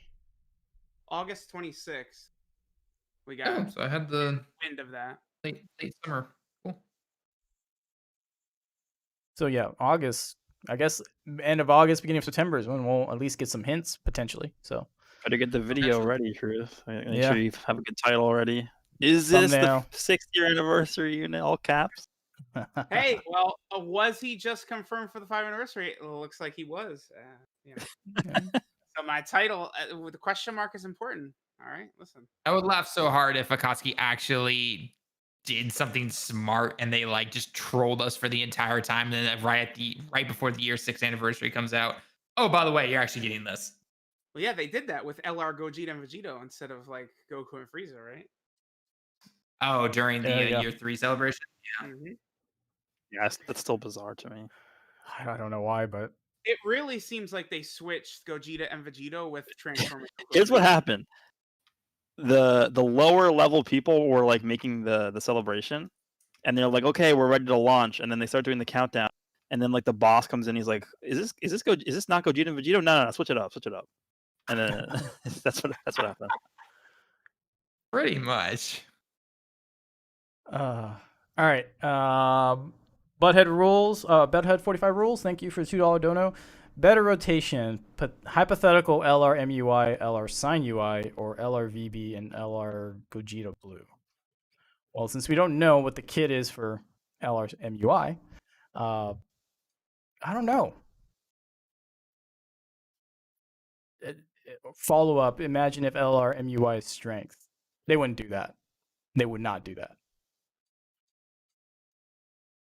All the UI Gokus are what? Int and strength, right? Yeah. The free to play farmable one is what? Physical? Yep.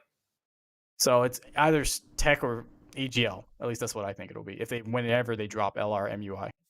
I can see them just doing it again. Let's make them STR. Let's just make every unit STR. That's what we'll do. Well, I mean, we're in the super STR meta right now, so. Yeah. Wait, I gotta highlight. They released full power Jiren and MUI Goku figures already. Did they? But those it only matters if they're labeled Dokkan collab figures. Yeah, if they said that, then that's what matters is the hint. Remember, if they did that, we would know. yeah, we would be all over it. You know how many people would tag us on Twitter? Like, yeah. We'd figure that out pretty quick. I wouldn't even be able to see anything else in my mentions list. Mm-hmm. $5 from Maz M. Thank you for the dono. They need to do more of those units with Dokkan events who are normal banner units, just so there's a reason to summon on blue coin banners. Yeah, outside of. Hold on, let me think about this. What does that mean? Like normal banners? Like blue coin banners. Like more blue coin banners? So like Mass Saiyan, right? He came out with Super Saiyan 3 Angel Goku. That was a Dokkan Fest banner, but Mass Saiyan got a Dokkan Fest event, even though he's not labeled Dokkan Fest exclusive. Now he's saying like Agio Tapion, he came out with LR Super Saiyan 3 Goku, who was on just a LR banner, but he got a Dokkan Fest event. So he's just saying like if you released more units that got Dokkan Fest events, that would incentivize people to pull on like the normal blue coin banners. But you can't even buy anything with blue coins, right? That's the whole reason why blue coins suck. Well, I mean, the only thing you can get with blue coins is the support type the 50% support types and the Kais, but Kais are never an issue anymore. At least I don't think the problem with the blue coins is you need 300 for the supports, and that's what, 1,500 stones? Yeah. So 99% of people aren't going to have that because they're all saving their coins for non-blue coin banners, pretty much. Yep. Yeah. So my issue with blue coins is like they need to just add a pool of units into there that are like very cheap, but like, you know, the units are going to be decent because like at this point a lot of the unfeatured units are good. So I don't know, maybe because at this, like, also like, because for instance, I actually don't have the physical Trunks from the 13 movie. He's the only in the game I don't have that's summonable. Yep. Well, with a few exceptions, but like I wish I would just be able to go into the shop and like buy a copy of him for like maybe like 100 blue coins or something. They should just do that for like a lot of the unfeatured units, just to have them in there so people can spend their blue coins and have a reason to actually summon on those banners.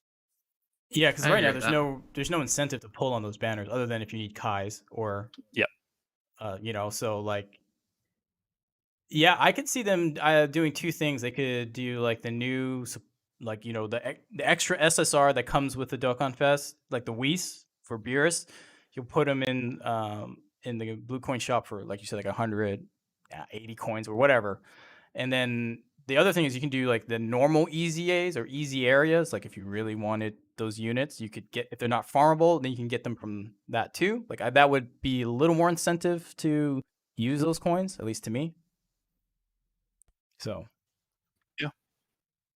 Okay. Wow. We'll get more. Okay. Let's call it here for the donos, and we got to move on to legends. So. Let's wrap it up. Reynos 62, thank you for the $2. 6-year Gogeta and Janemba. There is a pattern.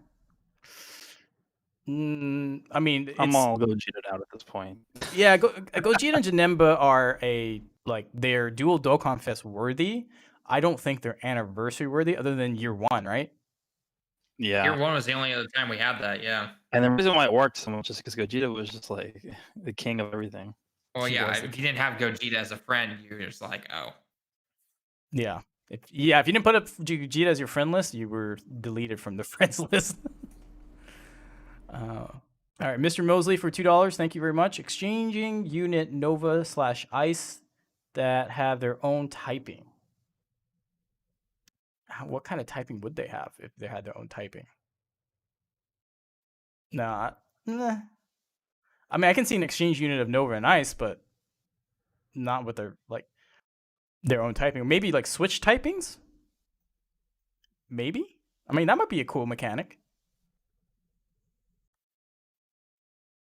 Yeah, I guess that would work because we kind of already have a baby version of that with Majin Vegeta because he goes from super to extreme. Oh, yeah. Okay. $2 from Existence exists. Do you think we will see Dragon Ball Dokkan Fest exclusives? Absolutely. I mean, we got Kid Goku, right? Yeah, it's just like Demon King Piccolo really needs one, and the one that I had in mind was the one that they did as a free-to-play unit. So I don't know. We'll see. I think so because Japan loves the original Dragon Ball, right? Yeah, I know, but it's like I don't understand why they did that. Like Demon King Piccolo definitely I'm not upset that they made like a really top tier LR for him from the World Tournament, but I mean that was the version of him to put as a Dokkan Fest unit. It's true. Yeah, you're not wrong. Yeah. I think really besides him, the only other one that would actually sell decently well is like a Master Roshi, like a transforming Master Roshi or something. Like a full power, a regular Roshi going full power. Yeah. Yeah, something like that. Yeah, that's feasible. I can see that happening. And the last dono, Butthead 45 rules. Thank you again for $5. How hard will Akatsuki make ROG Extreme Super Battle Road? All the gods of dodge are on ROG, and you can build a team with all units having bare minimum high chance to dodge. I think we're really far away from like category Extreme Super Battle Road, but he does have a good point because a lot of the good dodging units are in Realm of Gods. So a lot of the good units, just period, are in that category. Yeah, so I'm not sure. I don't know, man. We're really far away, so I have no clue how they would even approach like balancing. Okay, here's the thing about balance. All right, the Super AGL Extreme Super Battle Road. I tried to use the Kid Trunks from the Second Coming Broly story event, the one that gives minus 40% attack to strength units. I asked a friend to put one of his up. I took him in. And now that's just it. Minus 40% to strength attack. And there's no key. There's no HP defense attack boost. Every other typing was like, I'll take maybe 6K here, 8K there. With some defensive units, I'll maybe take like 2-3K. I took those two guys, that team, like a good team, like Super Vegito. He was getting hit or not Super Vegito. Well, he was on the team, but he didn't get the hit. But normal attacks were 20K. 20K. I'm like, come on.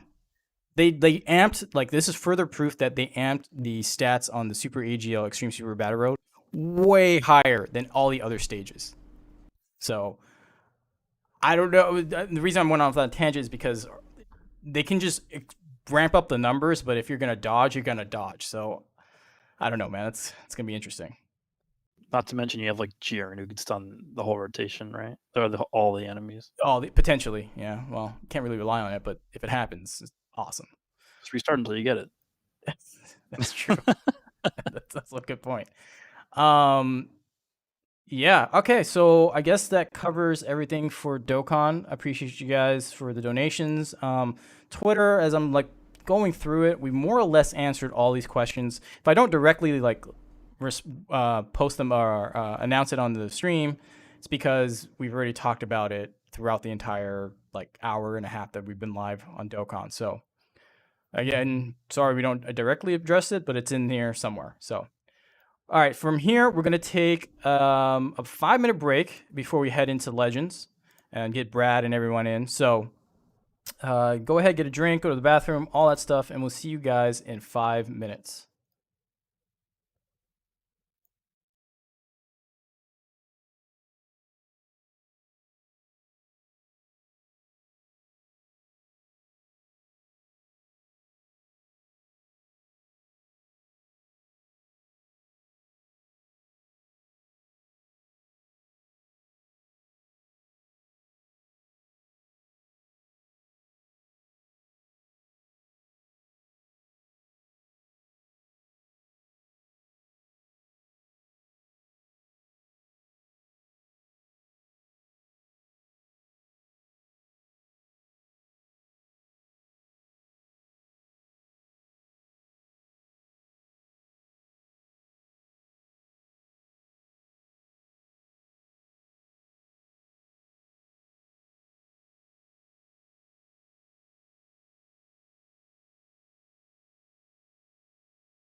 Okay, just actually waiting on Brad, but let me retweet this saying we're live with Legends. Okay, retweet that.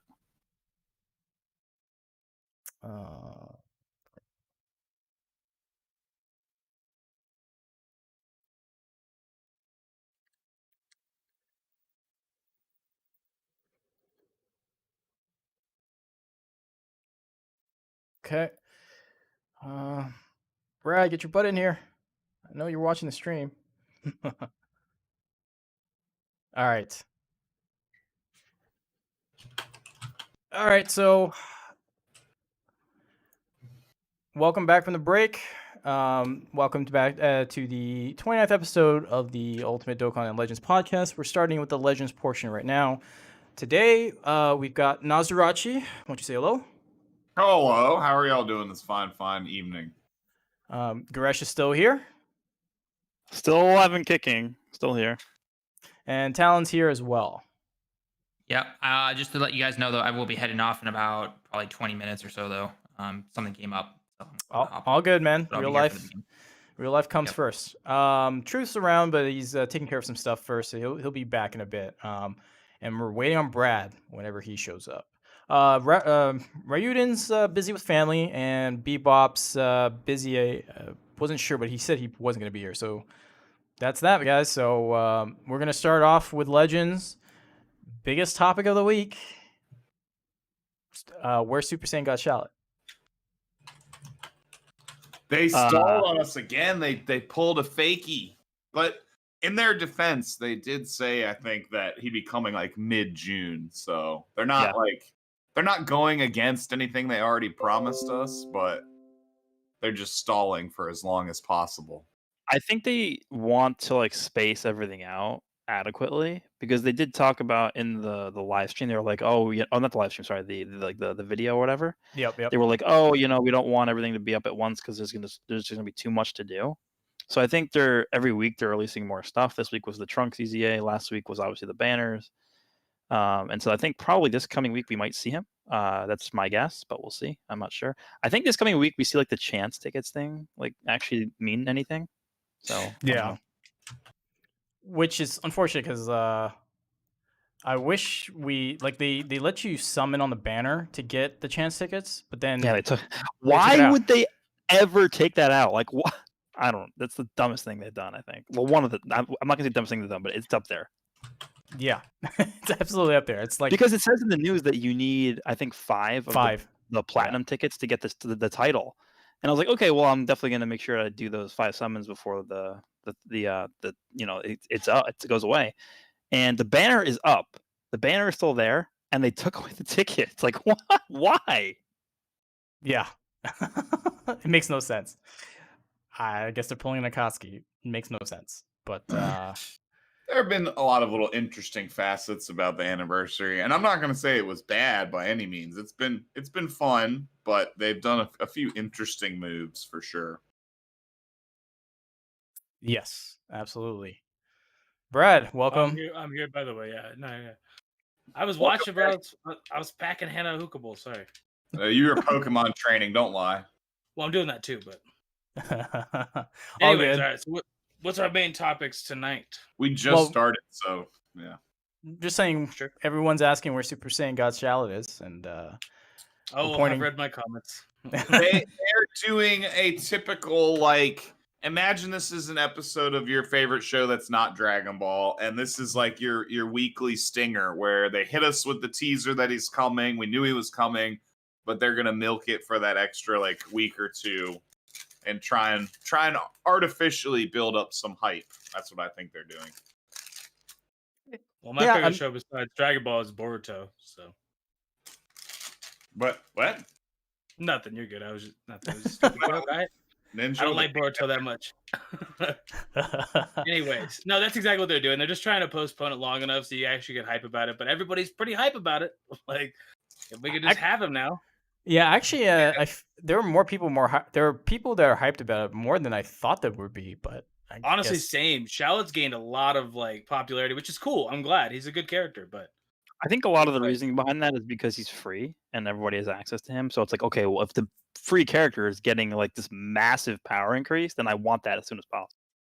I can agree with that too. Yeah, that's my thoughts about And that. it's a cool power increase too. It's not just like it got Yeah. Super Saiyan 2. Yeah, no, I feel you.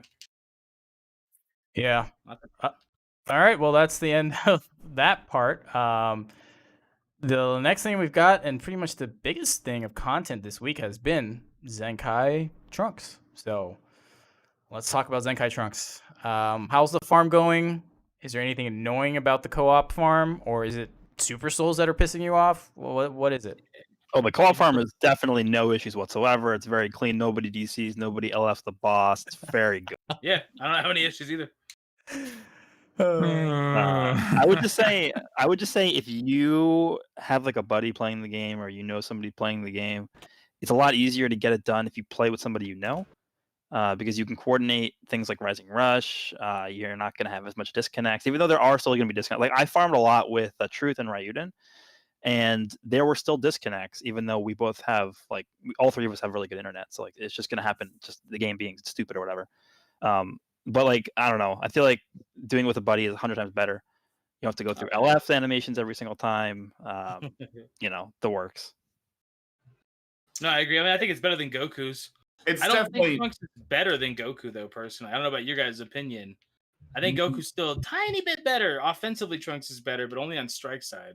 That endurance for Goku. Trunks is more specific for what teams you're supposed to use him on. Yeah, Goku's a little more generic with just being a Saiyan. Yeah, he can fit in more places and has he's got the endurance that Saiyans really needed as well. So he's got some key parts of his kit that keep him, equally if not more valuable. Well, he'll be relevant for a long, long time. Trunks is really good for those people that A, did not pull Vegito Blue and want to run future, and B, just people that like the hybrids Gohan kind of, team up that way. Dude, PvP would tell me everybody pulled Vegito Blue. Well, I didn't, so I'm pretty sure. Okay, then you're that one dude, because I'm pretty sure 99% of people did. I've never fought so many LFs, even when Super Vegito dropped. Every match is Vegito Blue. I've gone probably 35,000 CC. I couldn't get him, so I just kind of gave up. Okay, let's rip. My bad. Yeah.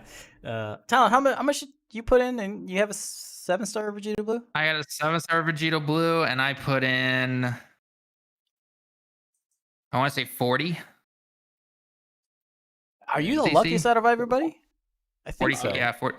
Yeah. How the rest of your units looking though? Is it just Vegito Blue that's up there, or the other ones near it? Oh, none of them. Omega is 8-star. Trunks is 8-star. Zamos is 6-star. Goku's only 4-star. And Vegito Blue is 7-star. Gotta get that Goku copy. You did pretty good, man. Clearly, I've got to go. I got the shaft, and I need to go back in for Goku, right? Yeah. I mean, your Vegeta Blue is higher stars than Goku. He's higher stars than 3 of the 4 anniversary units. So, funny, dude. Yeah. You got lucky. I got shafted. I did. What are you guys' thoughts on them adding crystals to the potential options on the Trunks banner? I mean, I'm kind of neutral on it. If you want to speed through it, go ahead. Whatever, I mean, that's your decision. I saw a lot of people that were really upset about it. Yeah, but it doesn't force you to do it. If it said, "Hey, the first Zenkai you got to unlock with crystals," that'd be a different story. But you could do it completely free. Who cares? I think, I think I'm in the middle. I don't know exactly where I am just yet. I think if Trunks was overly broke, I'm using broken, but maybe not. That's not the right word. But if he was super, super good, but the grind was terrible, we're talking worse than the Kid Goku one, and they threw that, and then they give you the option to use crystals, then I can see the backlash on that, because that would be pretty bad. Where it is right now, though, I guess it's okay. I mean, I haven't really seen Trunks online. That's the thing. And granted, I know that people are obviously still farming him up and everything. I don't know. I haven't seen it as much of a problem. They could have done it a lot worse. I'll just say that. Yeah. Mm-hmm. I thought it was going to be much worse. Oh, I definitely thought it was going to be much worse. Yeah, I thought they were going to take Kid Goku and be like, well, this is far too easy. Luckily, we got pretty lucky. I think it's better. I agree with you though. If it had been Oh, wait. ridiculous, We have a red alert going on. We have Send it out, didn't they? yeah. Oh God. Huh? Okay. What's going on? How do we want to handle this? Do we want to care about that or no? What What? happened? JP Dokan just tweeted out the EZA. Oh, hello. All right. you guys can jump in and talk about it. You want to? That's chill. Already translating it right now. 160% attack up. Does an additional super high chance for it to be a super attack. And from the 6th turn, mitigates damage by 60%. Okay. It's 6 orbs. You mitigate damage by 6. Oh. Hold on, Okay. I'm in the middle of a list. Give me a second. All right, so okay, real quickly. So sorry, I know people are here for legends. Real quick, physical Kale. So physical Kale's EZA. Physical types key +3, stats up 100%. Passive skill, attack up 160%. With it gets an additional attack with a super high chance for it to be a super attack. And then up until the 6th turn, you mitigate damage by 60%. I think. Kanji's a little hard to read because it's so small. Hold on, let me finish this. Okay, I'm done. Let's see. And then from the start of the battle until from the 7th turn, if you get 6 orbs or more, you mitigate damage by 60%. Okay, attack plus 160% up, Yeah. and Additional is attack. Additional attack with a great chance to perform a super attack. Super attack. Yep. And from the 6 turns from first appearance, you take 60% less damage. Yep. And 7 turns from the start of battle. Actually, hold on. Gain. Like collect 6 orbs. No. From 7. Okay, wait. So after 7 turns have elapsed from start of battle, for every if you get 6 or more physical key spheres, you take 60% less damage. Right. Okay. So automatic 60% until basically The 7th turn. the end of the 7th turn, and then from the 7th turn on, you have to collect 6 orbs or more. Got it. Is it 6 physical orbs or just 6 orbs? Physical orbs. 6 physical orbs. It has to be Okay. physical orbs. Yeah, not just any orbs. It has to be physical orbs. Wow, she's insane. That's 60% damage reduction yeah. for the first 5 turns. For the first 6 turns, and then from the 7th turn, you have to collect 6 physical orbs in order to keep mitigating that 60% damage. Does she increase defense and super attack? She doesn't have defense. No, she just greatly lowers it. That's all she does. All right, so she's super good, right? But she's not like Broken. Yeah. Not broken or anything. It's pretty good. Yeah. I mean, it's still pretty. I mean, obviously, it's still very good. Yeah. No. Okay. Going on to percent to Kefla real quick. All types key +3. That's up 80%. Attack up 120. Defense up a 6. Okay, so Kefla got 60% defense automatically. High chance to dodge enemy attack. Including supers. With a medium chance to counter the enemy's super attack. And if you have Kale on the same attacking rotation, super effective against all types.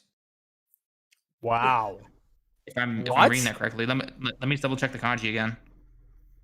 So high chance to dodge the enemy's attack. Yep. Medium chance to counter the enemy's super attack with tremendous power, which she already had that already, basically. If you have a Kale character on the same attacking rotation as you're super effective against all types. Yeah. Or Gresh, you can double check my kanji, but I'm pretty sure that's correct. I'm typing out Kale's right now. It's long as hell. And then super attack for the Kefla is for 3 turns, defense up 60%. When you super attack. For 3 turns, your defense will be up by 60%. Oof. That's Damn, Kefla. Damn. She's tanky. That's impressive. Very impressed. Jeez. Okay. Yeah, I mean, again, Gresh, double check my kanji there on the last little bit of Kefla, but I'm pretty sure I got that. So, yeah. All right then. Wait. All right. Well, that's it, right? There's no other tweets. I didn't see anything else. No, I'm not seeing anything else. No. Okay. So let's just call that the small interruption in the Legends portion from Dokkan.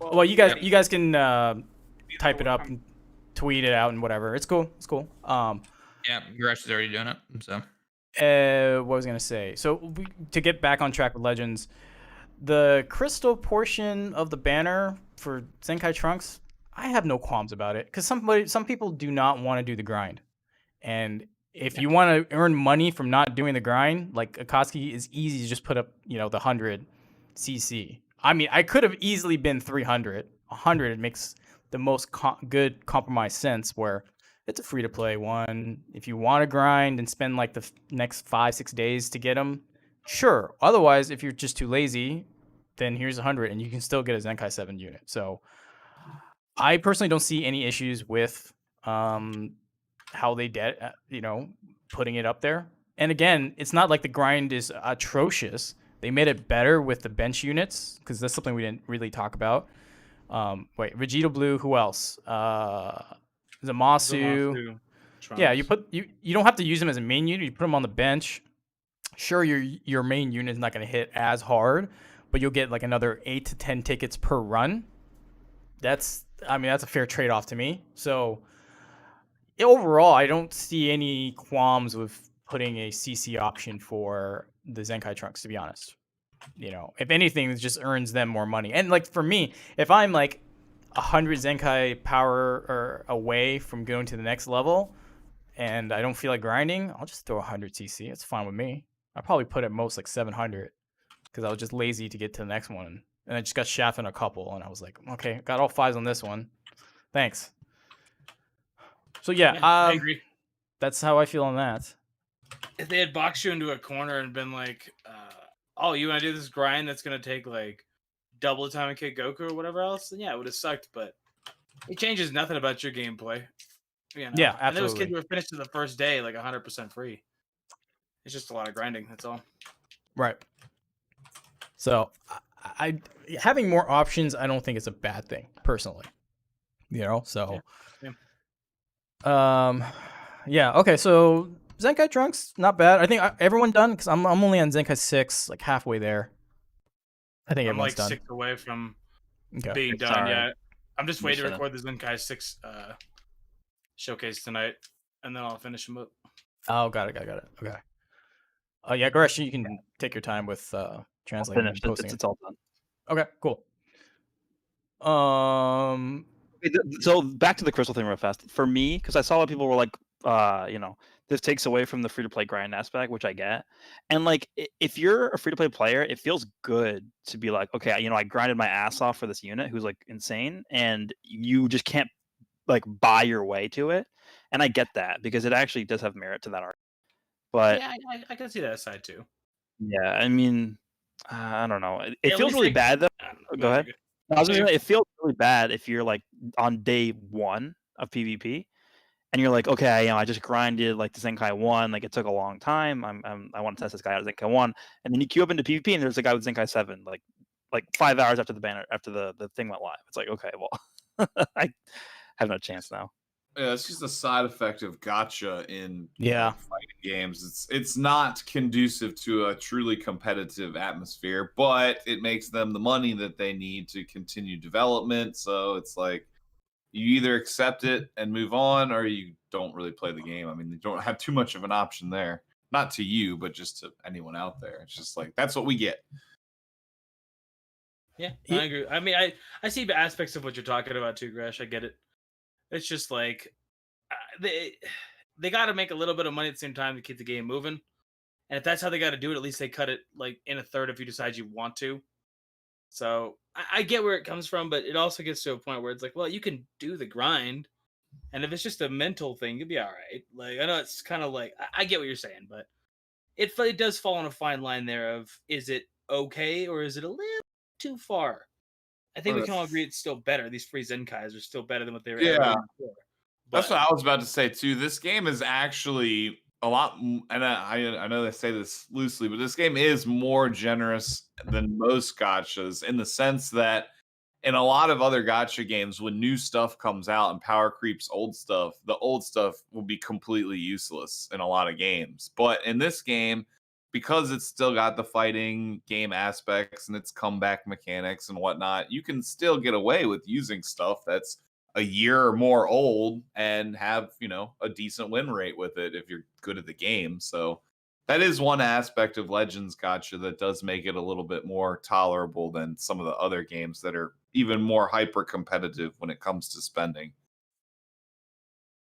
Yeah, I mean, I've said that for a while now, that it's like, we may give it a whole bunch of crap, but it does do a lot of stuff right compared to other gachas that I've played in the past, where it's like they just shaft you back to back to back to back to back. Like, they expect just pull money out of your pockets, Yeah, there is some of that, but at the same time, there's also, the aspects of the fighting game that do kind of bleed over, that just say, like, if you're really good at the game, you'll still have good chance of being successful. No, I agree. Yeah, just to hammer around on Garesh's point, like, so Kid Goku, the reason why I think people enjoyed it was because it was gated behind a grind, and you could not move ahead by paying. So if you saw someone in day 3 with a Zenkai 7 Goku, they put in the work, and you feel good about it. But I understand the perspective and point of view of saying, well, okay, I got him to Zenkai 1 on the first day. I'm going to go play some PvP. And then the next thing you know, I see Zenkai 7. And that sucks for you. But at the same time, I don't see how that's any different. Like, the way they put it is not any different than me seeing a 14-star Vegeta Blue on the field in my enemy showcase box, right? So, well, it's different because you can't grind him up. Right, no, I understand, but so like there's a feeling of you're gated behind effort versus it's exactly the same like every other aspect of the game, like a gotcha sense, right? So to me, them converting the free to play grind into that to me personally, is my opinion, it doesn't matter, because that's exactly the same as if I try to fight any other person. They got super luckier than I did, and they're gonna wreck me that way. But in terms of like self-validation and having feeling accomplished, doing a grind on your own, if it takes you 1 day or 7 days, as long as you do it, you still get that validation. It's just that, unfortunately, it's no longer represented and respected out in the community, because it's now just a regular gotcha element as opposed to gated behind effort. Yeah. So I see where people don't like it. Oh, sorry. Good, dude. No, you're No, fine. I was I was saying, talking about you. I understand why people don't like it, but at the same time, it to me, it makes no difference to like everything else. So that's why I'm kind of like indifferent to it. Here's the thing, right? So they gave you the Chrono Crystal option, but they didn't make the grind harder. Like, if they had made it way nastier to do, but then also that's scummy. But they made it easier, and then also gave the option for Chrono Crystals. So my interpretation of like them adding the Chrono, I'm just, because I was just saying what comments I was getting about it. So that's what I thought a lot of people were thinking. But my own interpretation of it is like they're looking out for people who may not have enough time to do the grind, because it does take a lot of time, right? And I believe this is only up for 2 weeks to do. 2 weeks, yep. And as of now, Kid Goku hasn't even come back yet, so we have no way of actually getting that Zenkai Awakening if you weren't around for it the first time. So if you're somebody, let's say you just don't have access to play the game for like a week or so, I think the crystal option is more geared towards those people. Like, because again, it does take a long time, so not everybody has the time to do it. So that's my thinking of why they did that. You also got to remember too, just because you get him to the Zenkai 7 doesn't mean you have him fully soul boosted. You still need the Zenkai souls, you still need the super souls, so there's still a grind to it no matter how you get there. So I agree with Garesh, like if for people who don't have time or are limited on time, this is their way of getting the unit. So yeah, I don't think it's bad that they added it. I mean, and it's even a nice step that it's 100 and not 300. So like, I don't know. For those people, like you said, that are going to spend money on the game anyway, like, why not? Like, I'd rather them monetize something like that than to keep the rates lower and have less sales and other, I don't know. It's I don't know. It's not that harmful because either way, whether someone put in the time or they paid, you're still fighting against a Zenkai 7 Trunks. How they got it doesn't really matter to you as the person that you're playing against that other player. So, Right. like, in that sense, I think it's irrelevant whether they paid for it with time or money because it's available both ways. So there you go. That's fine. Yeah, I mean, there's nothing really further to say. And I think we all pretty much agree with each other on that. Yeah, like I think it would be better for other parts of the game too if they made more things available with both an absurd time grind or money. Like maybe, the guaranteed summon tickets for these step ups, like add away like an anniversary event that's like an absurd grind that you could do to just earn some of those tickets for free. And then just add them like, sales for the people that want to buy them. Just, I don't know. I think that'd be healthy for other parts of the game as well. Yeah, I agree with that. Yeah, which begs to me, like, why didn't they put in like a second anniversary like coin where you could farm everywhere, PvP, PvE, co-op, and then go use that currency in the exchange shop for this anniversary, buy guaranteed summon step up tickets or extra Zenkai souls, or directly buy souls for super souls for Trunks, because that's the damn grind. Let's be honest. That's the solution that should have been implemented to me. Where, hey, you just play the game, no matter how you play it, because I forgot what the statistics were, but a good chunk of people don't play PvP at all, right? Isn't Yeah. it like 20% you only play PvP or something along those lines? Like, I think the majority of players only play PvE. Yeah, it's definitely. I don't know if it's 20%, but it's from what I understand, it's the majority don't play PvP. Maybe it's like 60-40 or so. Yeah, Okay. even being in the social media positions we're in, I see tons of people commenting, "Oh, I don't really pay much attention to PvP. I just play the stories." Like you'll see that a lot in social groups. I kind of Yeah. get it. If I didn't make content, bro, I totally wouldn't play PvP. Yeah, I mean, imagine how much of a less incentive you have to get the newest unit if you only play PvE. Like, it wouldn't matter as much, right? Oh, 100%, Right. yeah. And that's why I think they've been a kind of aggressive about making story events that have the new units as the most highly favored boost units and Right. stuff. To try and hit that part of the player base that doesn't really care about getting the brand new thing for PvP. Makes Yeah. sense. So again, if I were to do the second anniversary, if I was in charge, I would have implemented like a coin drop. You do a PvE stage, you get 1. You do a PvP match, you get like 2. Co-op, you get like a couple as well. And it might be 1,000 coins before you can get the step up summon ticket. But hell, as long as you play the game, and that's what they want. They want you to stay in the app and play the game instead of doing your dailies and log out and go somewhere else, right? They want you to stay inside the game. So that's how I would have done it. But then again, I'm not in charge of developing a game, so. Yeah, I'm right there with you. They could even done something like that with the Super Chrono Crystal. Like put Yeah, up exactly. a few of them behind, like use 10,000 energy over the course of the anniversary to give you one. Play co-op 300 times or something, give you a second one, and I don't know. They could have done something like that too. Yep, absolutely. Okay, we got a little sidetrack, but there was not too much to talk about besides this Yeah, week. Trunks has been it. Yeah, that's it. Well, I mean, there is one other hot topic. Oh, PvP season triple RP. Yes, finally. It's been, what, 2 years? Roughly. Does this one have the same 18 months. stipulations on losing as well as last time, where it's reduced loss points, or did they I not think put? that's permanent. I think that just Yeah, I think it's a something permanent that's thing. generally in the game. Okay. I'm already in 3 RP land. Like, I win a match against like 90% of the people I'm playing. I'm getting 3 RP. So I'm already in no funville. So I don't know. It's just not fun. Well, dude, Yeah. I will tell you, I do like the little rewards you get from the coins, though. Yeah. The exchange shop. Those are good. Those multi Z powers. That's 150 multi Z power for like nothing but 20 matches. Yeah. That's 150 multi Z power you get for something.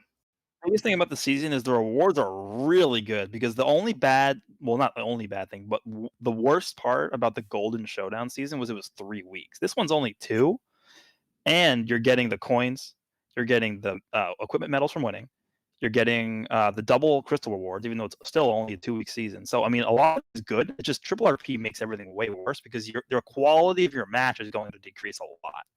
So that's the only thing.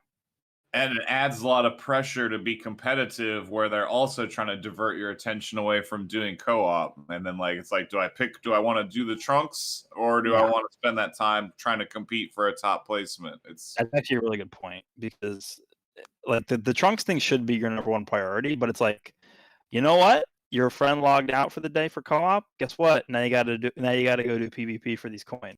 So it's actually a really similar situation like Bebop himself, who is not available to join us tonight, but I think when he was making his push for like number one or top placement was also when the Kid Goku co-op was out, and he wasn't able to finish the Kid Goku because he was trying to stay competitive in PvP. So it's like a direct conflict of interests of how you want to spend your time in the game. Well, there's that and the adventures, right? So like you're doing a bunch of co-op to get the Zenkai souls, but then once you start doing PvP, say goodbye to those Zenkai adventures, right? Yeah. yeah. It's that part where they couldn't decide where they wanted to put their focus on PvP or PvE, so they're just trying to split it across both, but sometimes the time windows they give you aren't really conducive for that. Well, I mean, they gotta serve both. Like we said, the majority of the player base, whether that's 40% or 60% or more, don't play PvP, right? So you gotta cater something to them, and for them, that's the Zenkai grind, right? But those who are doing PvP, there's triple RP. It just sucks that they happen to coincide and overlap. But if you're the player that's trying to be the best or get the most, like content creators trying to get the Zenkai 7 as fast as possible to do showcases, you're just spending your whole day inside the app. That's just it. Yeah. And by the way, I believe this title for winning. Yeah. Okay. I have it pulled up right now, actually. So the titles for winning, place. Okay. So it tells you like place and ranks, blah, blah, blah, blah, to blah, blah, blah. It's actually a really long title. Like the rank 1 is rank first and second anniversary Super Space Time Duel Season 1. So we're definitely gonna get another season after this. So are they gonna keep the same coin shop all the way through, or are they just going to refresh it? Oh, next season is times 5 RP. yeah. Part 2. Don't even joke about that. They will do it. We're upping the stakes, boys. Yeah, I don't know. Maybe they could continue it or they might refresh it. I mean, it either would be fine. Yeah, I don't know. Oh man. Oh, okay. Here's another thing we can talk about. I didn't write it down, but the ban wave that happened on Tuesday. Was it Tuesday? Did it even? Yeah. So I've seen conflicting reports about this because I've seen people say like, "Oh, it happened already," or "No, it didn't happen yet." So I don't really understand if it happened yet or not. Do you guys know? I don't think it was as big as that first initial one. They're probably just picking away at people here and there as they see appropriate. Because like I didn't see on social media a bunch of posts. Like when I say that, I mean like the Facebook group. I didn't see a bunch of people like, "What does this mean?" with the thing that basically says you are banned forever. Like, yeah. There weren't a whole lot of posts about that, so I can't imagine that either a lot of people were smart and were not using vendors, or B, they didn't like massively do it all in one wave. Yeah, well, the interesting part about this one specifically is that there's 2 messages. There's one about PvP and there's one about just everything else, more like a general message, like modding. I think it's like, and to be continued, and the one is like a continuation of the other. But yeah, that's definitely what their focus was, obviously. Like, yeah, because I actually made a video talking about this, and last year the only thing they talked about was the third party currency. So there really wasn't much talk about like cheating in PvP at all during the anniversary last year. So I mean, I don't know if they're going to actually crack down like harder on this stuff or not. I don't really have much faith in it, but whatever. So we'll see. I don't know. The question I have is like I don't even know if it happened because I haven't seen a lot of people talking about this on Twitter and be like, oh, like my account's banned, what happened, et cetera, et cetera. So I don't know. We'll see. Same. I've seen like nobody. I Yeah, thought I'd see a whole bunch of people that first day, and then I'm like, Yeah, it's that like tells me one that kid- it probably didn't happen yet. yeah, or I don't. Maybe it just hasn't happened in one giant chunk, and they'll be doing it little by little. Maybe, yeah. I don't know. maybe they're doing this triple RP for that reason. They Yeah. can bait them all out, dude. That is a good point. Actually, I said it, then I was kind of like, well, actually, you know what? Like, it might be possible. I don't know, man. Because triple RP, I don't see a reason to it. I don't know about you guys. It doesn't get people to play more. It just pisses people off. I don't think I've seen anybody. It might be that one kid who just loves PvP to death. My goodness gracious. But other than that, I don't see anyone else happy about it. So, I don't know. I'd get if you brought more. You would just get more people if you gave better rewards. Like, that's it. It gets the low levels to get to a higher level, but that just dilutes the pool of players at the top and encourages more of those 3 RP matches, which is the And bad. you don't feel like you're successful. Like, say you're a brand new person playing, you're like rank 30 and you hit rank 50 for the first time, and then you get straight up wrecked for like the next 20 matches or something. You don't feel better about it. You're just like, all right, cool. I don't know. Maybe that's just me. I don't know. No, I agree. Well, and for me, being on the other end, like it's just annoying having to play all those matches of 3 RP. Yeah. I mean, the only reason why I think people would even play that much right now is just to get the coins. I agree with that. That's pretty much what I'm gonna do. I'll probably try to get top 10K, but it's real hard to make that push for like anything under 3,000 during this season. Yeah, really hard. It's like you can, I guess, if you just live for Dragon Ball Legends, I suppose. Which I mean, okay, we kind of do, but we kind of do, not the player base. Like, Yeah. we do. I don't know. It is what it is. I just want to see the analytics behind it. Whenever they say like, "Why should we do this?" And it's like I want to see if it actually increases like the amount of players because I just never see anything positive about it. Nobody's ever happy. about 3 That times first RP. night, yeah, everybody was just like, "Oh my god!" Like nobody was like, "Yeah, sweet, dude."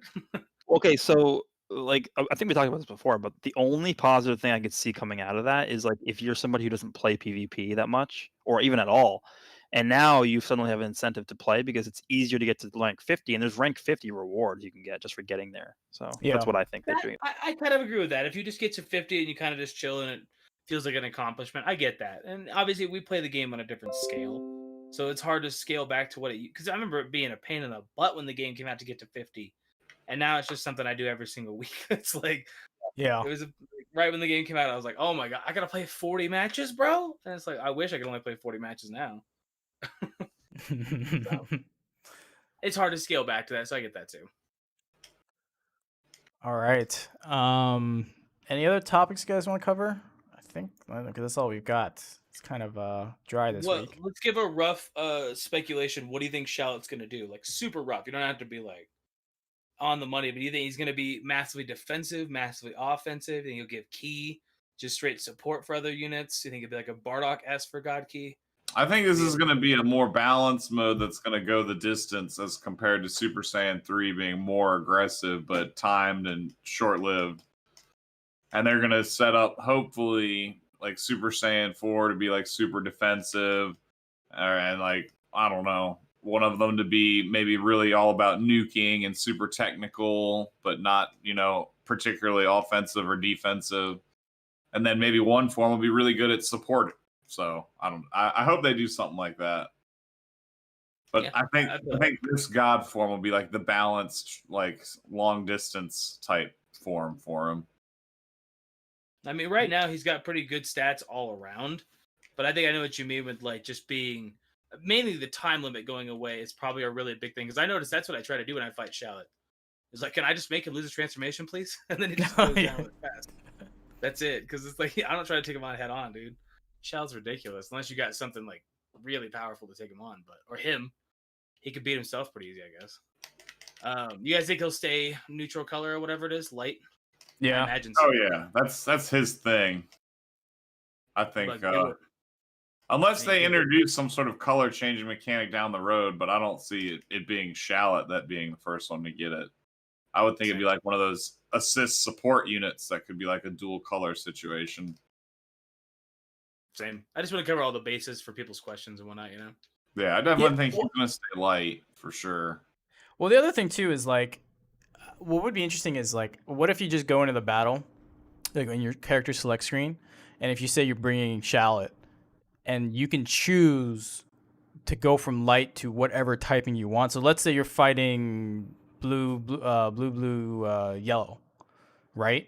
And you're like, okay, well, I want a green, so why don't I make Shallot green for this particular fight? That'd be the ultimate customization for Shallot if you could pick his color.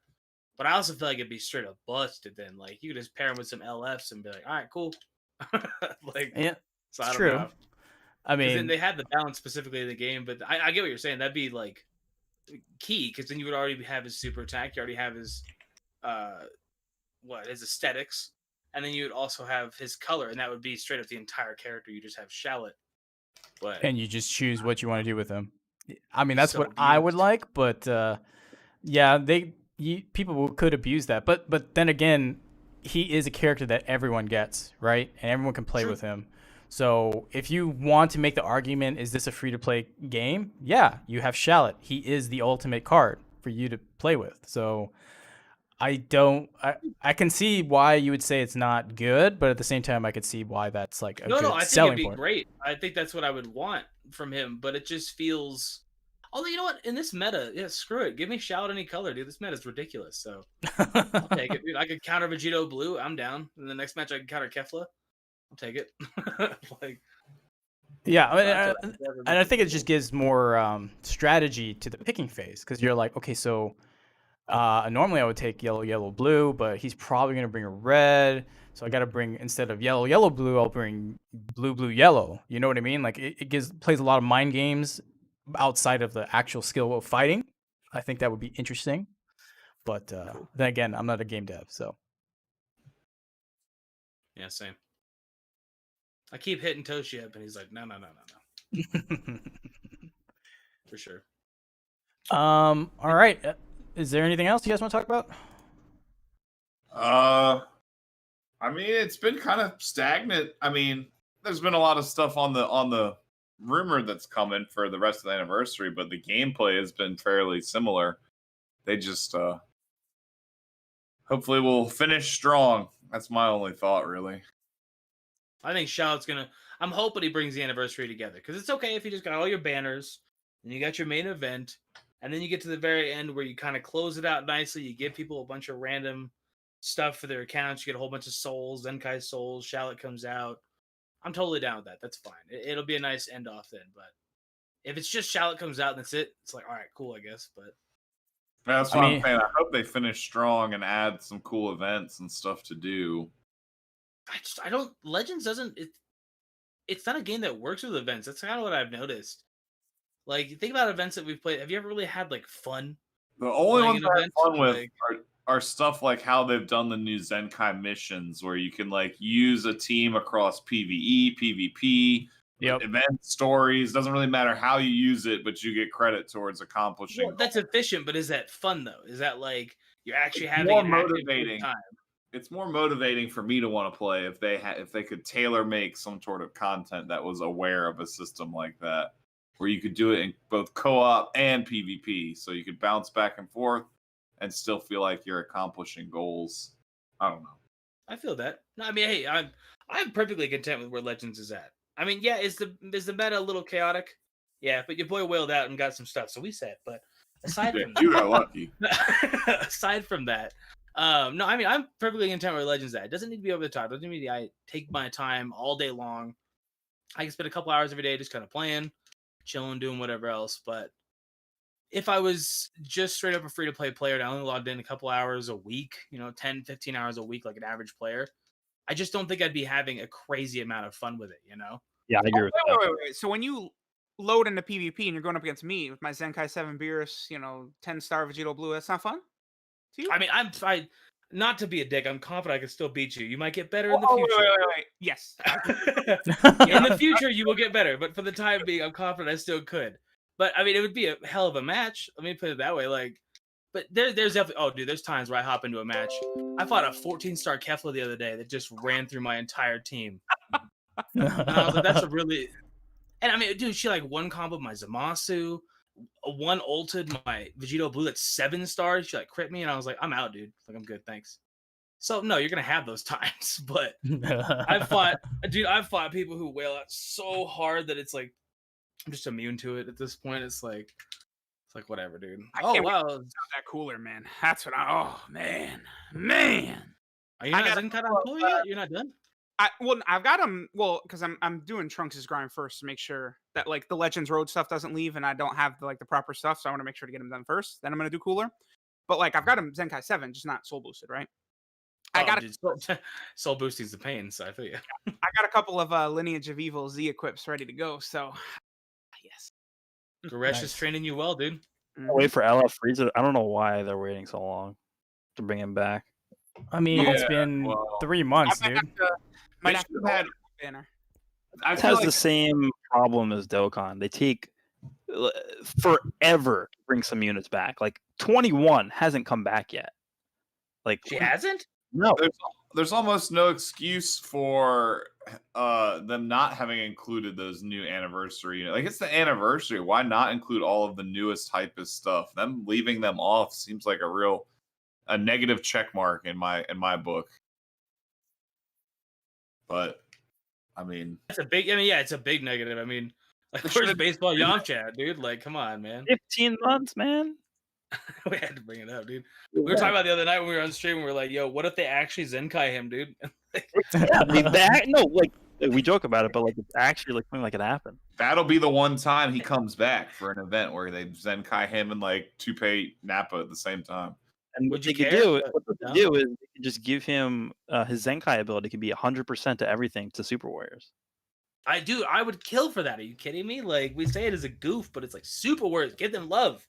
I love Tien. He's such a good character. Well, not so much in Super, but he was dope in Z, so it's fine. But it's like mandatory to team him with support Poir unit that they come out with. No, I don't want Poir and Chaozu. They can stay out. They're not Super Warriors on my mind. Poir and Tien would be sick in Legends, right? Poir would be cool. Yeah, they already have Chaozu. I'm not a huge fan, but Poir would be neat. Give me like a dual card. He just had really dope support abilities, but really no.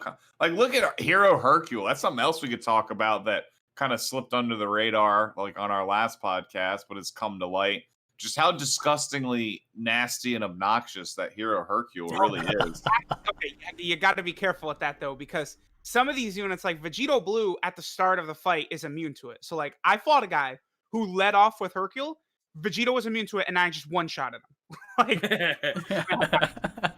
well, now you lose because now it's you're down basically a unit for nothing. So if that, like, in Bebop's hands, right? It's a dangerous tool, but other people try and do it, and you're just gonna make it look silly. Like, make sure you know what the enemies do before you're just playing around with Hercule. The only reason why that's even annoying and viable is because Paralyze is like the most broken thing in the game. Like, Wait, is it permanent? There's no time limit on it? Like, but it's every time he comes in, I think, right? Isn't it every single time? It happens twice, but it's a global effect to the entire enemy team. That's so shitty. And you get the 100% like super heavy poison to go along with it also.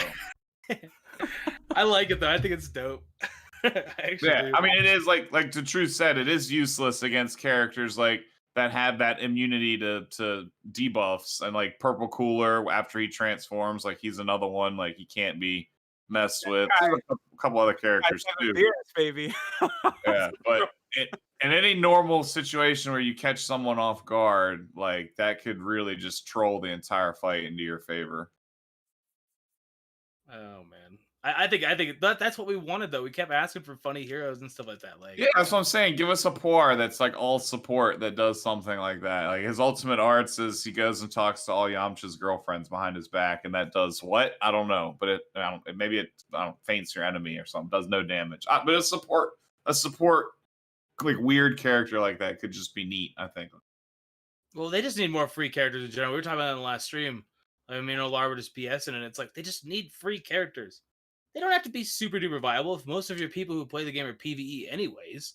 Yeah. Just give us some funny free characters. Who cares? Like, just grind up some random character that goes along with another one. Maybe he boost up, give us a base form Goku or something that just helps Sun Family just in a, I don't know. It doesn't have to be anything serious. Like, not every single unit has to hit top grossing, It's like, you got your Vegito Blues and stuff, but then give me Farmer with a shotgun. I want him. Like, even if it's just stupid, it doesn't have to mean anything, Even if he's just for an event, you just play an event where you get to use Farmer with a shotgun or something. I don't know. That'd actually be dope. I'd fight Raditz with a Farmer with a shotgun. That'd be cool. The Formula Shotgun would have to have like plus 200% more damage dealt to Raditz characters. I would take that, but it'd be a fun event to like see if you could like get damage on Raditz or something. You have to like go in and out of characters to boost up Farmer with a shotgun. To even get you get like 1 damage, you win the event or something. That'd be cool. Dude, someone that like low key people always want on the download, Farmer with a shotgun, just as like a troll character. And it might as well. I mean, especially if April Fools comes around or something. That's like the perfect opportunity for stuff like that. He's The like the only game that I know of that actually like played homage to that scene is Kakarot, because they showed that clip specifically on Twitter. Like that was like one of the first previews they showed was that, and it was for obvious reasons because people knew that they wanted that. Oh yeah, it's been fully memed out now. Yeah.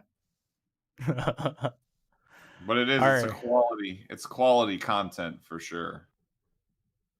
Absolutely. All right. I think we're good for now. Any other main topics before we take a break before the questions? Are we taking another break? Yeah, just a quick one. Dang, that was a pretty long. I'll give you that. I'm pretty stressed out. Yeah. Could use a break. Get you some Gatorade and take your Pokemon to the Poke Center. I'm playing Pokemon Ruby right now, so I will do that. All right, so yeah, we'll take a few minute break here, and then we'll come back with questions. If you guys want to do the super chats by then, by all means. If not, we'll take the Twitter questions and whatnot. So we'll see you guys in a little bit. All right. Just asking for money. I get you.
All right, guys, welcome back. So we're gonna do the live questions here. I think I've only just got the one right before we started the Legends part. From Jalter, thank you for the $5 and the donation.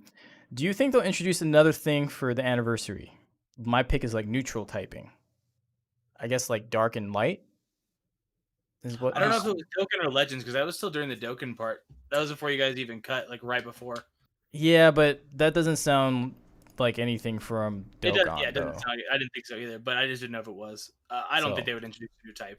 Light kind of. Dark, but I was just gonna say light kind of already is a neutral color, right? The only thing it's weak to is Dark. well, actually no, it's weak to anything. Dark. It's good against dark, and then it's neutral against everything else, and everything else is neutral against that. So for all intents and purposes, it's pretty neutral.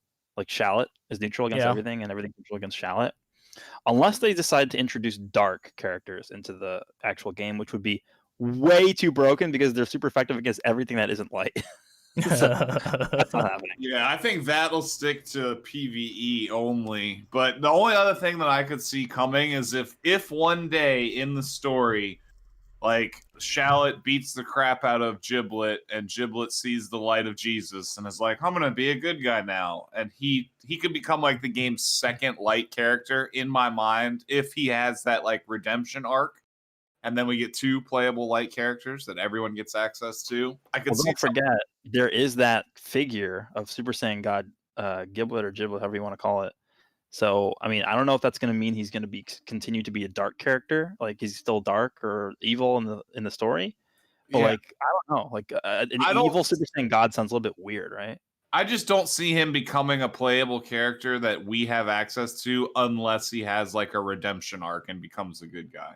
Because otherwise, they're going to leave him bad, and he's going to stay with the dark key. And we are not going to get a playable dark type character. I highly doubt, unless it has some like restriction to PVE events only, which would be really weird. I don't think that'll happen. But I do think he could be playable if he, like switches teams and becomes a good guy.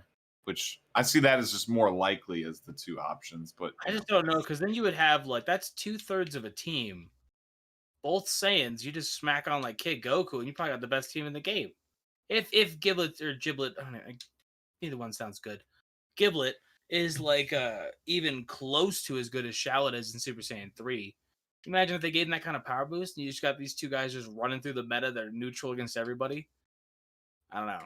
It just feels crazy to me. I feel like he's just gonna be a big story element. If they unlock him, dope. I'm down. He does have animations. He does have his special stuff and whatever else. I'm not gonna be like I don't want him, but it's just I'd be tough. I don't know. The only reason I speculate about that is because Toshi teased, we're going to have more playable characters from the original storyline. I mean, and obviously by default, that's Zaha, but it's really like, it's only Zaha and Giblet. Those are the only 2 that we really have right now. So, like, that's just where my mind starts going down those rabbit holes. I totally agree with you. No, I see the thought process there. It just when you break into like a PvP type thing, if you got 2 light characters, why would you use something else that 2/3 of your team hits their team completely neutral? And like I said, if you use Shallot's power level, it's like they don't have a weakness to anything, but they also don't have a specific advantage either. So yeah, that's true. I feel you on that too. I don't know. I could see it. I couldn't see it. There's 2 sides to it. Really. Yeah, it's all just a maybe and a what if.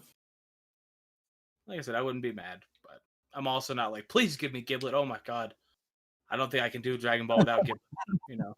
It's kind of like all right in the middle. Like I didn't think I was gonna like Shallot though either, so maybe I'll like Giblet. I don't think I'll ever like that name. It doesn't quite roll off the tongue like Vegeta, but that's all right. Yeah, no, it's like I remember when that was first revealed. That's just like, I didn't think it was a character, dude. I was like, no, his name's not Giblet. It's all right, whatever. Oh, all right. I agree with that part. Yeah. Okay, so Twitter questions. It looks like. Do you think there will be a drought in between now and Christmas where there will be no fusions? Then come Christmas, we'll get something like Gogeta Blue, Super Saiyan 4 Gogeta. Aha! There's always a drought. Okay, here's my my theory. You're not going to go a chart without fusions. That's not happening.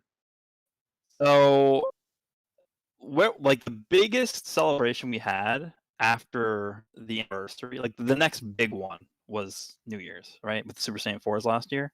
Yep. We didn't really have anything like super game breaking in between the anniversary and New Year's. So I think it's probably pretty likely that we end up getting something like UI Sign for New Year's this year. Because I don't think UI Sign is going to be anniversary worthy. Obviously, UI Sign is very hype, but something like Blue Gogeta, I feel like, is definitely on the table for the anniversary next year. Unless they want to do the thing where they do like a major update, like they did this past year, but that was sort of correlating with New Year's because it was at the same time where they did the Zenkai boost, they did the Red Star thing. That whole thing was a New Year's update, basically. So that I could see them probably doing something major also if they do another one of those. But I don't know. I think UI Sign Goku for New Year's is probably very likely. And then the anniversary next year, I mean, we're looking probably finally Blue Gogeta, maybe Super Saiyan 4 Gogeta somewhere slips in there too. I don't know. I don't think they're going to release both of them together. That's what I'm going to say. I don't know. Yeah. We all Don't agree drag Blue it out. Gogeta Don't should have drag come it out out. like a year ago. Like he should have Yeah. already been in the game. But at this point, I mean, if people got to wait another year, bro, I don't think I could take the comments for another year. Because the Gogeta shaft. Like, and I agree. I think Gogeta. I agree and don't agree. EX Gogeta is better than most Sparkings in the game. So I agree and don't agree that he got shafted. It's just they give Vegito all the love. We got 3 Vegetos in the game now, and they hit all 3 transformations. One Fusions are never not going to be a Vegetos. huge part of this game, but hopefully they do enough for other teams to make it so there's always some type of viable competition.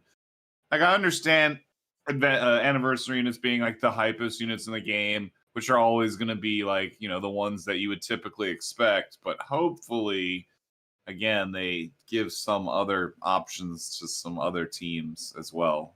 Like, hopefully they make Jiren like on the same level as Vegito Blue, so you at least, you know, you have a serious reason to see more than just fusion teams every time you queue into PvP. Wait, you like other characters besides fusion units in Dragon Ball?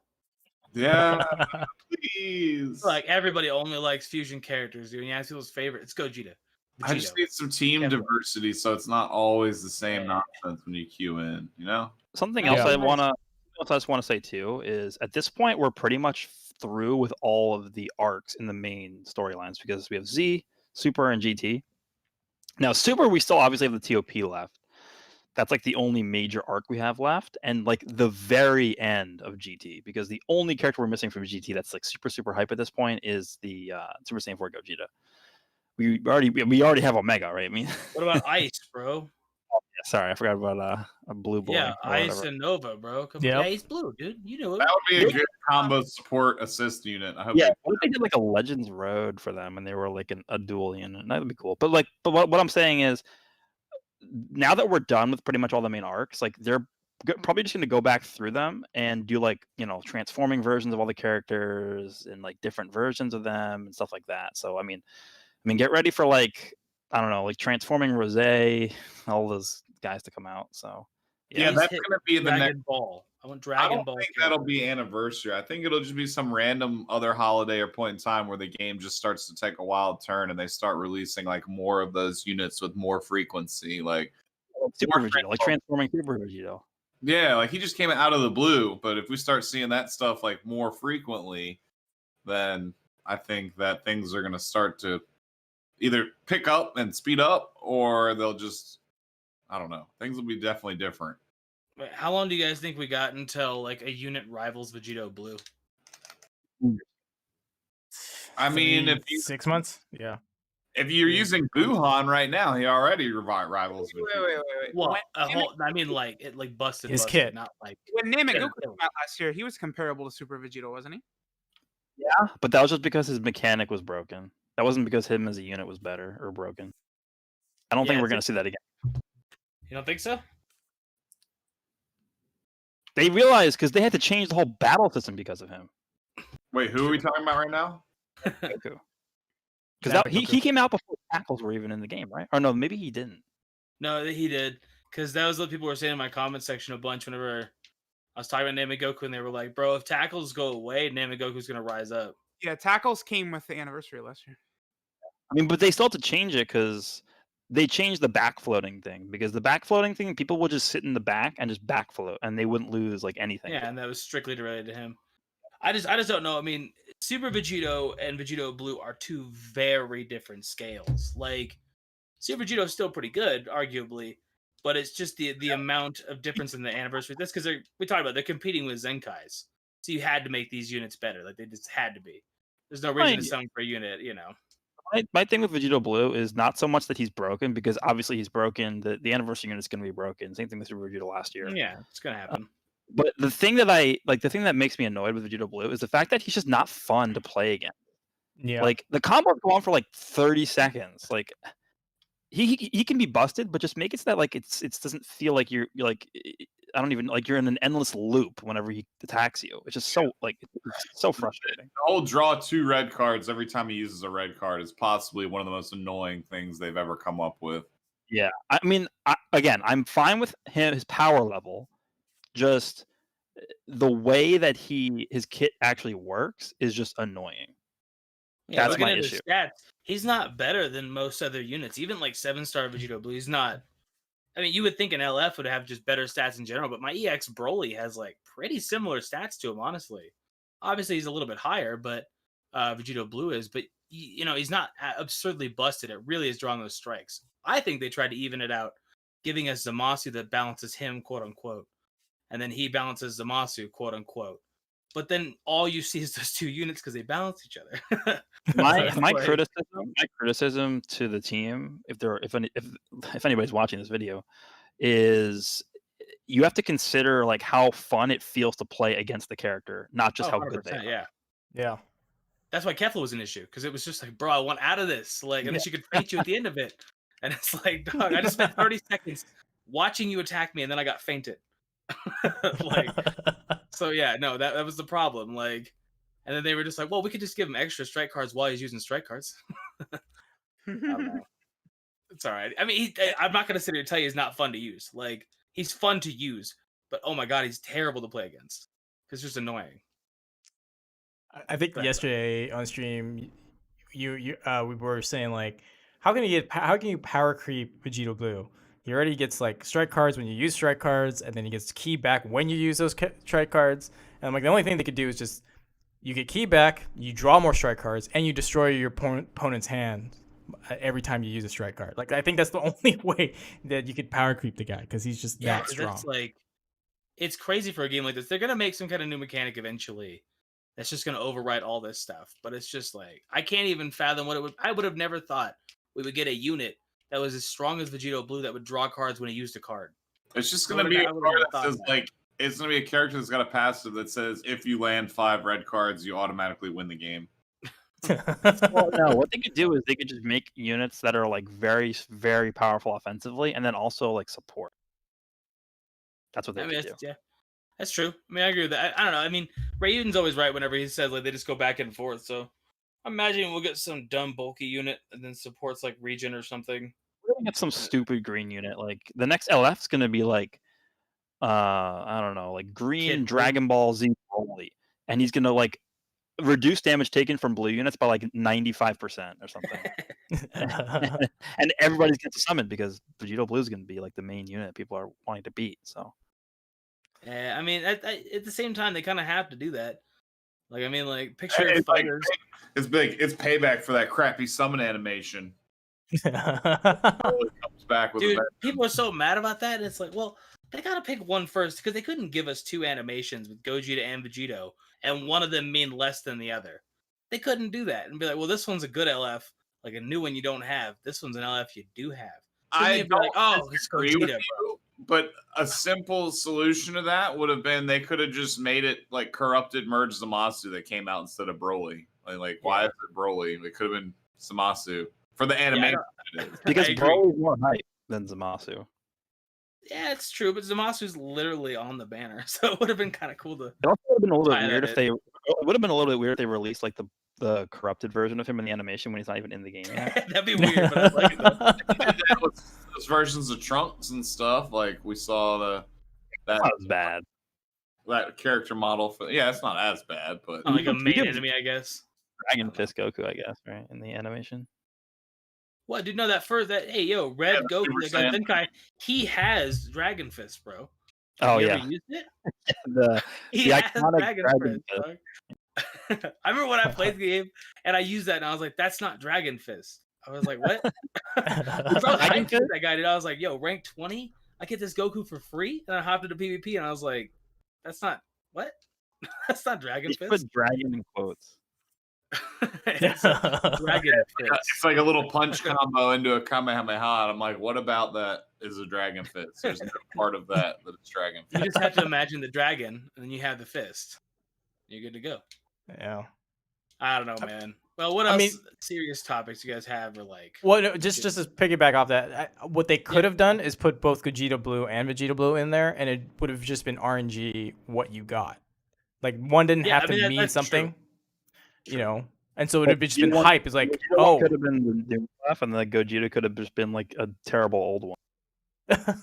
That's what they would have done. I know that's what they would have done, but like to make it even, it's just been like you're just getting an LF. Doesn't mean anything. You're just getting something. Which the animation itself is super hype. You got like, Oh, it's gorgeous, dude. It's the best Yeah. animation in the game by far. yeah, barring the whole like Vegeta Blue issue like situation, it's a beautiful animation. And if they just put both of those in with different character sprites and just it meant like you're just getting an LF, I don't think anyone would have been pissed. But here we are debating the animation. All right, It's good, though. I love that animation. yeah. I was really Okay. hoping we get Cell versus Gohan, or Cell versus Gohan instead of Frieza versus Goku every single time. We were talking about that the other night. That it's like the animations are cool. Like it's dope to have different animations, but can I like not see Goku get bodied every single time I summon? Like it's just. I would much prefer if I get to see every now and again Gohan get wrecked or something. You know, be dope. But oh well, what are you gonna do? Yeah. Okay. They just want Frieza and Goku to fight and beat each other up till the end of time. Yeah. Good. Okay, so let me look at questions here. I forgot we had questions. We just kept talking. Yeah, we kind of went off on a big tangent. What do you think of a split up mechanic where one rotation is fighting one character and then next? Oh no, that's Dokkan. Dokkan. Yeah, I was like, wait, rotations? What are we talking about? Oh wow, there's a bunch of Dokkan questions. We kind of went over those. All this talk about Zenkais being chosen based on character popularity, but wouldn't that impact the meta still sell well? Like a green 16 or Ginyu Zenkai who completely walls off Vegeta Blue. Yeah, I mean that would sell well, but Uh, I have no idea what criteria they ultimately use to decide who gets the next Zenkai. who makes some money? Yep, exactly. That's it. Who I makes can't them the hear- most money based off of the current like meta, and who would people spend money on right now? That's exactly Although, what it dude, is. Buller did not throw a big wrench in the meta like I thought he would. Maybe it's because Kefla released right after, but I really thought he was going to chuck a giant wrench in the meta. Look at how many people actually got him to Zenkai. Like I've never seen so many people summon on a Zenkai unit before. I just don't see him that often. I think it was only during that one PvP season that I fought like 10 once I got above like, top 3,000 or whatever. And then that's all I saw Yeah, that one season. But then it was people who had LF Frieza at like 6-star too. So it was all just whales. I mean, no one else is gonna summon for him anyway. If they're not a whale. Like to get to Zenkai 7, it's like 20k crystals. It's true. It's true. That's their target market for the Zenkai system. It's just people who are going to be spending on the game anyway. Yeah, it's you. I got you. I'm not a whale. I'm free to play.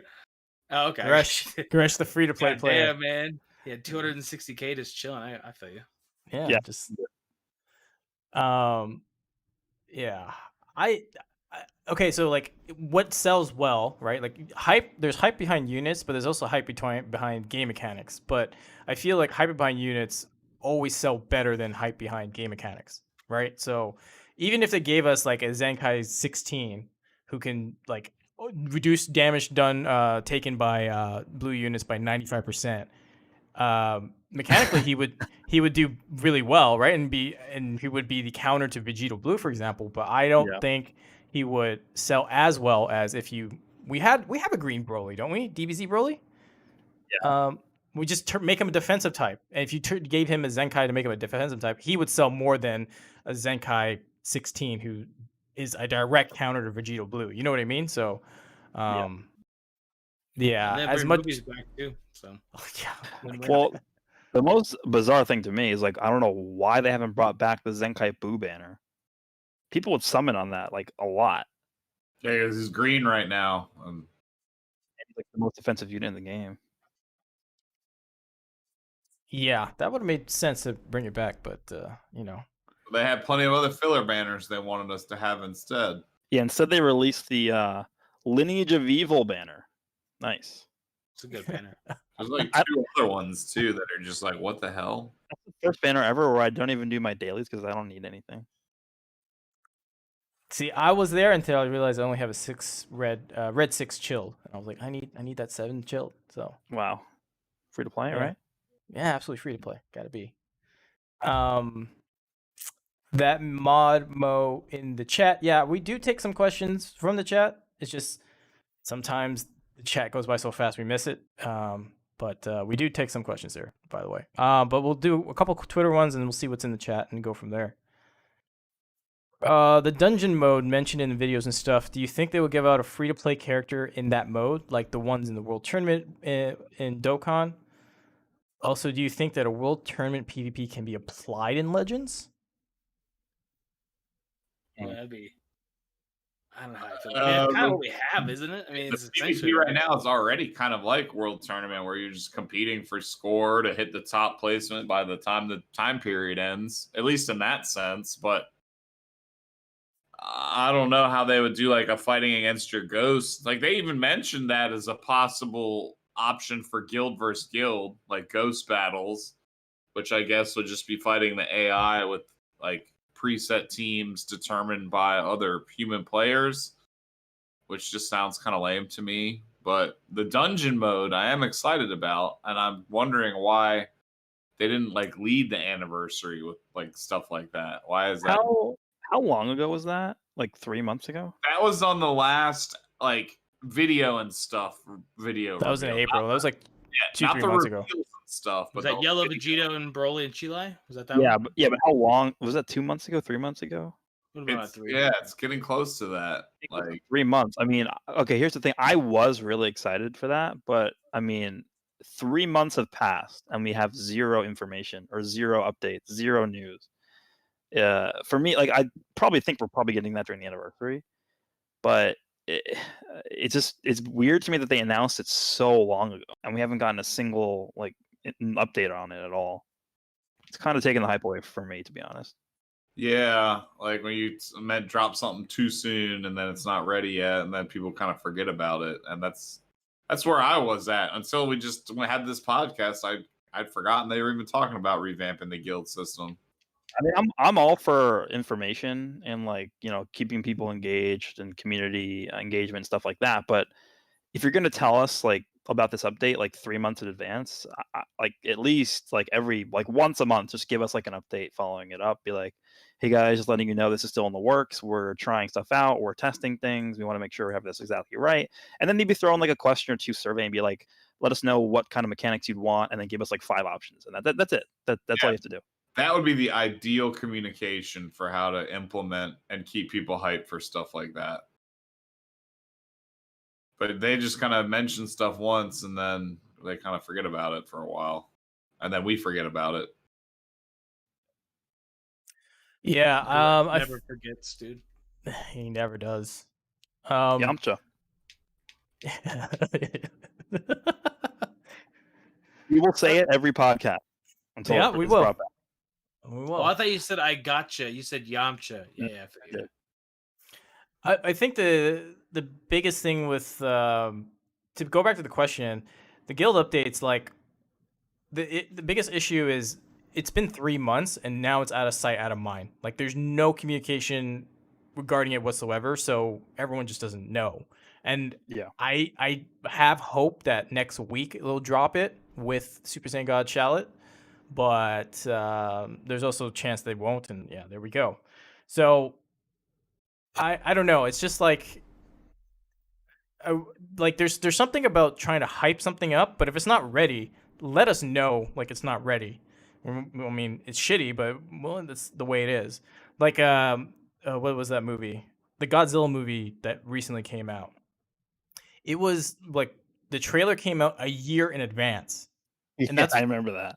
it was dropped at Comic-Con, I think, and then like it came, and then it was a year later that hey, it's gonna come out next year. Like, why are you doing this? There's a thing about marketing and hype. Like, normally movies start marketing their stuff like 3 months, like a teaser trailer, maybe 6 months out, but not a year out. And that's why a lot of people thought Godzilla tanked as a movie, maybe. But the whole point I'm trying to make is that the marketing scheme doesn't seem to be working well here with Dimps and Legends at all. Because 3 months out and not a word, not even an update like, hey, we're still working on it. They kind of keep it in the mind share of things to keep you excited for the game. They're just failing on that regard. Now, going back to World Tournament, okay, so here's the thing I thought of. Well, it's a good question, but I don't know if it's feasible. So, like, what if we had a regular 2 week season, but the first week is just placement matches? So you're grinding RP to see if you get in the top like 32 players of the world or something like that, barring cheaters, of course.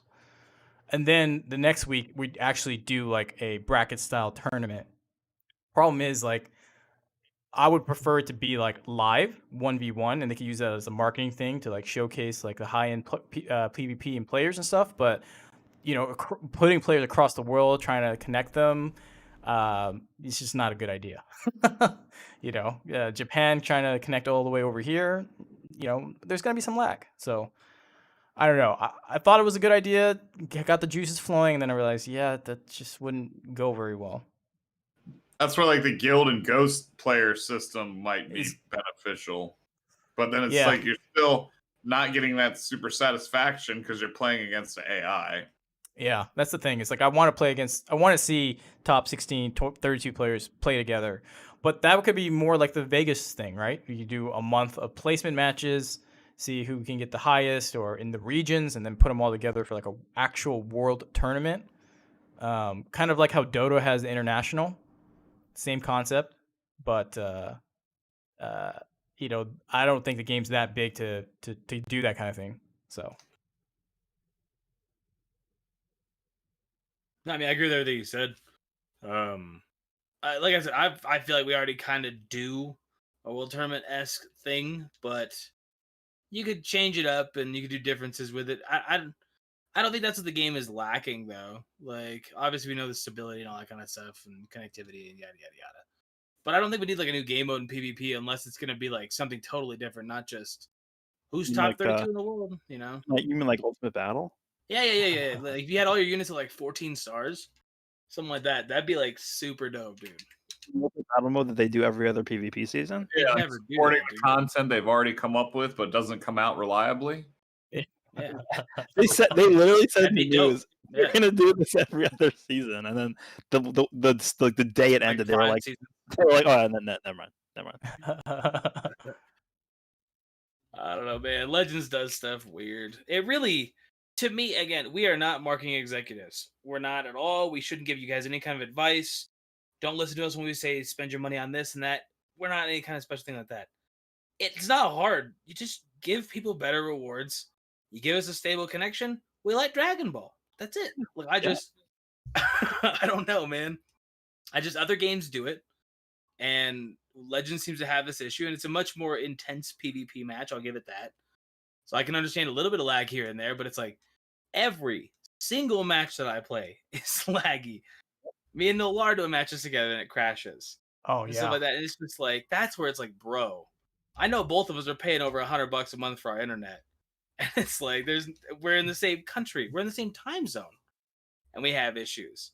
So it's like, I don't know. It's just, it feels simplistic. Maybe there's a lot of things, The Google Cloud servers. That's where that problem comes in from. And that's fine, but we got to find like a workaround. It's been 2 years now. So we all like Dragon Ball. We're all addicted to this freaking game. Where the connection is bad because in the demonstration they showed that there was no lag. I can't believe that. No, it was perfect. Like, Those are the games where you're playing against the AI. They have perfect connection. no, Oh. theirs is great, dude. I still Yeah. get DCs when I'm like in co-op and it tells me the opponent, and it's like that's the game. What do you mean the opponent disconnects on me? I hate Oh, that, man. dude. It's like, tell me your buddy effed you. Like that's what he did. Like, tell me that, dude. Can I we hate talk it. about how like they gave us an event where we could use Vegeta Blue as an AI, and then when we have a co-op event where we can grind, and Vegeta Blue is a character that most people will use, and then someone DCs, we can't use the damn AI. Like, Oh yeah, their mock-up co-op where you play with an AI, but yet they can't include that into the actual design of the real co-op. Yeah, Why is that an issue? I They just don't don't want to see know. him. Like, It seems just like a no-brainer. Like, why would you not have a way to just? I mean, it's like that for every other game mode already. Like you were saying. I mean, I liked testing the units and you fight a Cyberman. I thought that was really cool and different. Like, it really showed me how good that unit is. Like, That's a first step towards getting a little training mode, but they kind of seem to have abandoned it. Or maybe not have you ever abandoned played it. casual match, bro? Casual match is training. I mean, come on. Yeah, Get in there. People DC on you in that too. just get some friends, right? I don't know. We're just roasted at this point. It's not that bad. It's gotten significantly better over the last. We can say confidently. I think all of us can. Over the 2 years, a lot of things have improved. Like a lot of Oh, things yeah. have improved over the 2 years. But it's like, it's just a stupid little stuff. And it's like, bro, this is really easy. I'm gonna tell you, this is really easy. If you just give people a little bit more stuff, a little bit more slack on the line, not just, hey, where's your money at, dude? Where's your dad's credit card? You know, if you just give a little bit of slack on the line, we all like Dragon Ball. We're all gonna play your game. We're all gonna check it out. We're all gonna watch the content. You know, they do a good job not striking any kind of videos. I've never gotten any kind of copyright issues with Legends or anything. That's dope. It makes me want to play the game more. But the little tiny stuff, man, just give us more characters to use. Give us dumb characters. Give us fun characters. Give us good events. Connection. You know, it's not like you're making millions of dollars a month or anything. You know, you didn't hit top grossing or anything like that. So. Dude, it took them forever to acknowledge that too. I mean, at Yeah. least Oh, dude. Yeah, it was like, bro, it's been a week. What are you talking about? It's all right. by the whatever. time they finally acknowledged it, they were back down into like the top 200 in Android and my They're like, hey, we're top in the world. And they're like, not anymore, dude. You were. Like, I mean, yeah, I think we all agreed that like they were waiting for Japan to see if they hit it and then would have given additional rewards. But it would have been nice to at least give an acknowledgement that we at least got to top grossing, and then just say, hey, Yeah. we're still calculating rewards based on other countries, blah blah blah blah. Like they should have at least done that. But I think they should, because is it that big of a deal to just like make an announcement, and then if they're like worried about another country hitting it at some point, they can just update it and be like, okay, update to top grossing. We have confirmation that so and so country has reached top grossing, so we're gonna add this to the rewards or whatever. All I have to do. you can't edit tweets, dude. Retweet it with That's what another you do, tweet. like, no, dude, no. I think Edit a tweet or nothing.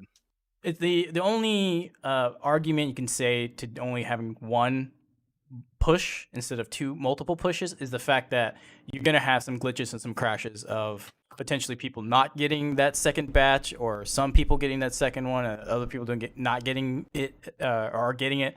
So you can make the argument that the one-time reward is good because they make sure everyone gets it, versus updating with multiple ones increases the chance of having errors and crashes and whatnot. So That's their excuse, then I'm done.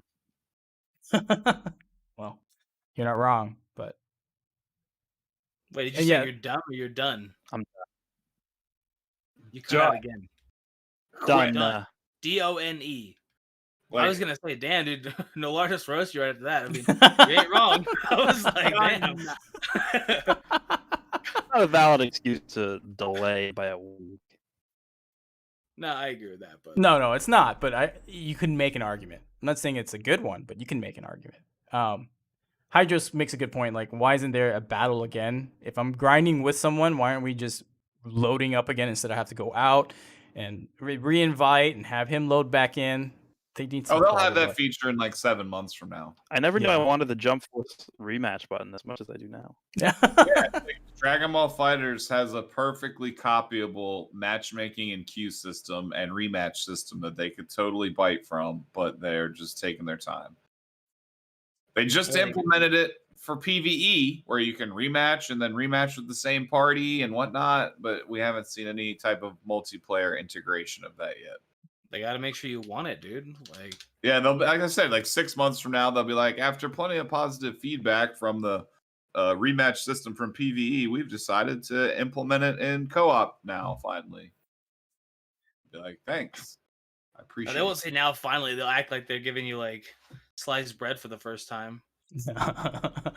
Like, yo, just so you know, we did this for you guys.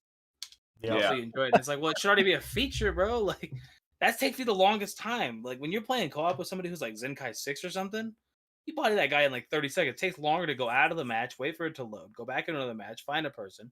But instead of a rematch, instead of, sending a guild request every single time. All right, hold on. Okay. I'm sorry. Goresh, so I'm playing around in PvP. I understand now what you're talking about, where it's like, yeah, it's been like 2 hours and there's just no good matches. Like, dude. Yep. Well, Then it takes me multiple the hours to match record. starts and they forfeit. It's like, Yeah. what is the point? Well, I mean, you did brag about your team earlier, bro. Like, to be fair. Listen, I am obviously doing this because I have Zenkai 7 beer, stuff like that. That's not the point. The point is that they don't even play. They're just like, all right, well, see ya. I mean, would you if you had like a 2-star Vegito Blue and you're like, I'm gonna hop Yes, into that would PvP. What's the point of I playing? have no Vegito Blue, and I have to play PvP without him. Damn it! We'll hear about it Multiple every hours podcast. record of it. So I mean, I to be fair, we all did get him. It took you, 100K. Nosferatu might be on that same path as you. He just doesn't have the 100K to drop To dump on in, him, yeah. AKA, but- it ain't happening, Chief. Ain't happened. I don't know, man. One's going to Alrighty. be a compilation. compilation of people forfeiting. Yes, because it's like every match, dude. Fine, I want to see that. Yeah, Honestly, they'll probably do like- really well. Like, Do like a montage of people forfeiting as soon as the battle starts, with just a bunch of like funny sound effects, and it'll do great. Oh wait, hold on. Here's a Zenkai 7 Trunks. This is the first one I fought. Okay, this is fun. He like locks them down. All right, let me see. All right. it's not like Well, you lock his main ability with Beerus, bro. He can't even transform. Shush. Like, it's not even fair, man. I'd be pissed, dude. I hate Beerus so much, dude. I have He's to just pray like the guy a sucks. Like I just use him as like a defensive tank. Like that's yeah. The Zenkai's are, dude. Oh, okay. Vegito Blue. Well, too bad Beerus just completely locks him down. My bad. That's a good question. Which of us have in the stream have a Zenkai 7 Beerus? I think it's just me, Goresh, and Truth, right? True. I don't. Is regret the anybody $100 surprised? I don't Wait, think what'd you anyone's say? surprised. Would you say truth? I don't regret the hundreds of dollars that it's costed for even a second. I mean, Yeah. Zenkai 7 costs hundreds, doesn't it? Like I'm not crazy. No. It costs like about $200 roughly, I think. No, it's Yeah, more than that. give or It's, take. Oh, it's wait. at least 300.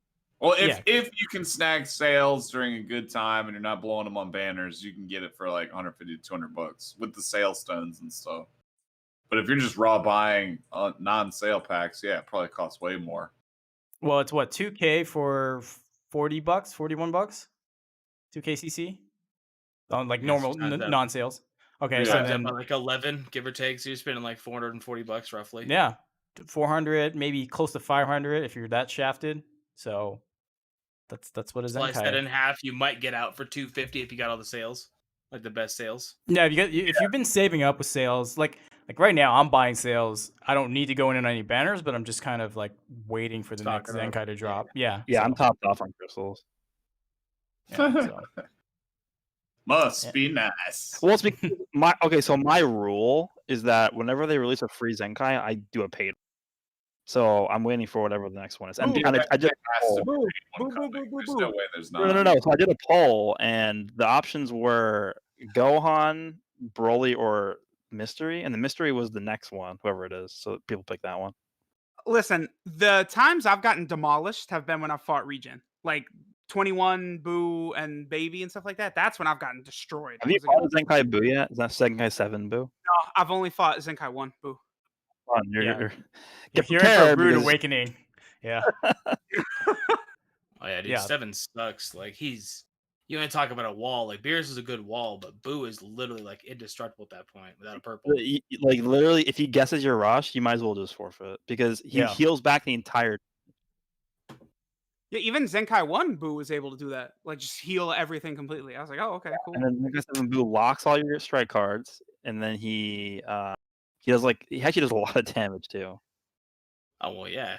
Even if you're a defense unit, you got 270,000 attack. It's like you're gonna be hitting pretty good. It's just I don't know. That's where Trunks. I feel like that's the only part for me that falls short is that his blast attack is so much lower than his strike. Like it's cool his strike hits that hard, but if you're like caged in with some blast cards, it's like, well, Oh my hopefully this god, kills. Zenkai 7 Like, Trunks is hard. Holy shit. Yeah, did you see my video? I did, but like when I'm fighting it, it's like, oh damn. Okay. It's a whole other dude, he thing. gets a 50% buff on his supers, man. Okay. And he think buffs himself up with like every attack. He's ridiculous. And he Holy makes so much hell. from- Like Vegito Blue is like melting in front of him. Like, hello?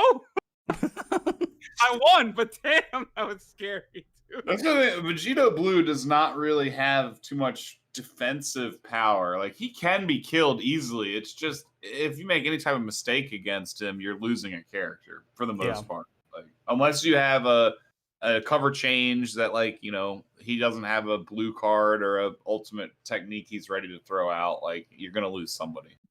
Again, like what I was saying earlier, I think his power level, obviously, like they were gonna make him the best unit. And I don't even think it's like super close right now, just because of how oppressive he is. But my problem with him is just he's just it's not fun to get comboed by him. Like if he was doing like double the damage he was, but he wasn't drawing cards, like that would probably be better. Like if he was just as good. It's just no one wants to get comboed by him for 30 seconds, and like you could literally just like take a walk and come back, and he's still comboing you. 30 counts, but I feel you. Yeah, I agree. His combos are, and like I said, it's just pretty much unless you have some type of situation where you can swap in and not die, then you're losing somebody. Well, like I said, that's where I think they tried to make Zamasu a balance to both Vegito Blue and Kefla at the same time, where you can swap it on the strike cards. And you already still have Super Vegito do that too, but it's like then you're just forcing every one of those units I just listed are fused warriors. So it's like you're just forcing everybody to one team then.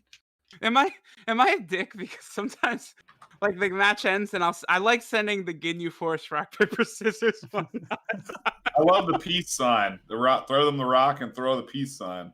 Yeah. I mean, I'm giving them a good game. That's what people want, right? So Yeah. They want good team. Yeah, they want good party. Good party. I get a lot of those. My goal is to get. Okay, I played a guy earlier. Okay, hold on. I'm pulling up my history. I don't even know if I still have this in my history or not.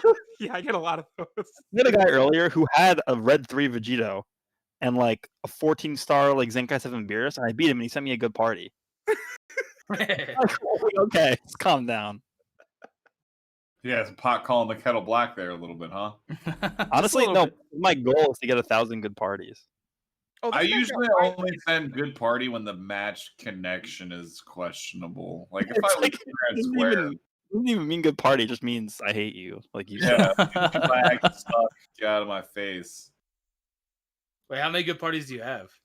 Going for 1,000. Like 300. I'm like not even close. I have like 250. I want to be like the only person to like UQ into them, and then they actually have like the good party amount on there, and not just good game. Yeah. That's gonna be a while for you then, if ever. Alrighty, guys. I think we're gonna call it here. Haven did ask a quick question about what do we think they're gonna ever port over like Xenoverse and Heroes character. We get that question all the time, and the answer I always say is yes. I just don't know when. Like it's inevitable. It is 100% inevitable. It's coming. Just we don't know when they're gonna do it. Could be a year, could be 5 months, could be 4 years. I don't really know. Yeah, but it is coming because they just gotta walk down the hall and hey, can we get those assets? We already know that this game is planned to go on for at least like 100 or 200 years because we have some banners that don't end until like the 2109 or something. They're just prepping ahead of time, man. Just Make sure getting you know. us ready. Yeah. Ban it on until like 2030. All right, cool. All right, guys. I think we're just gonna call it here. Unless there's anything else you want to talk about. Yeah, I think I'm good. Nothing else really happened. Next week, Yeah. we're more excited if we get Shallot. Yeah, so tune in for next week's episode. Follow us on Twitter. I'm sure you guys know all the handles, but if not, I'll put them in the description. And yeah, that concludes episode 29. Thanks a lot. Appreciate everyone's support with the super chats and stopping by. Thanks a lot, guys. We'll catch y'all next time. Y'all have a good evening now. Peace. Someone just said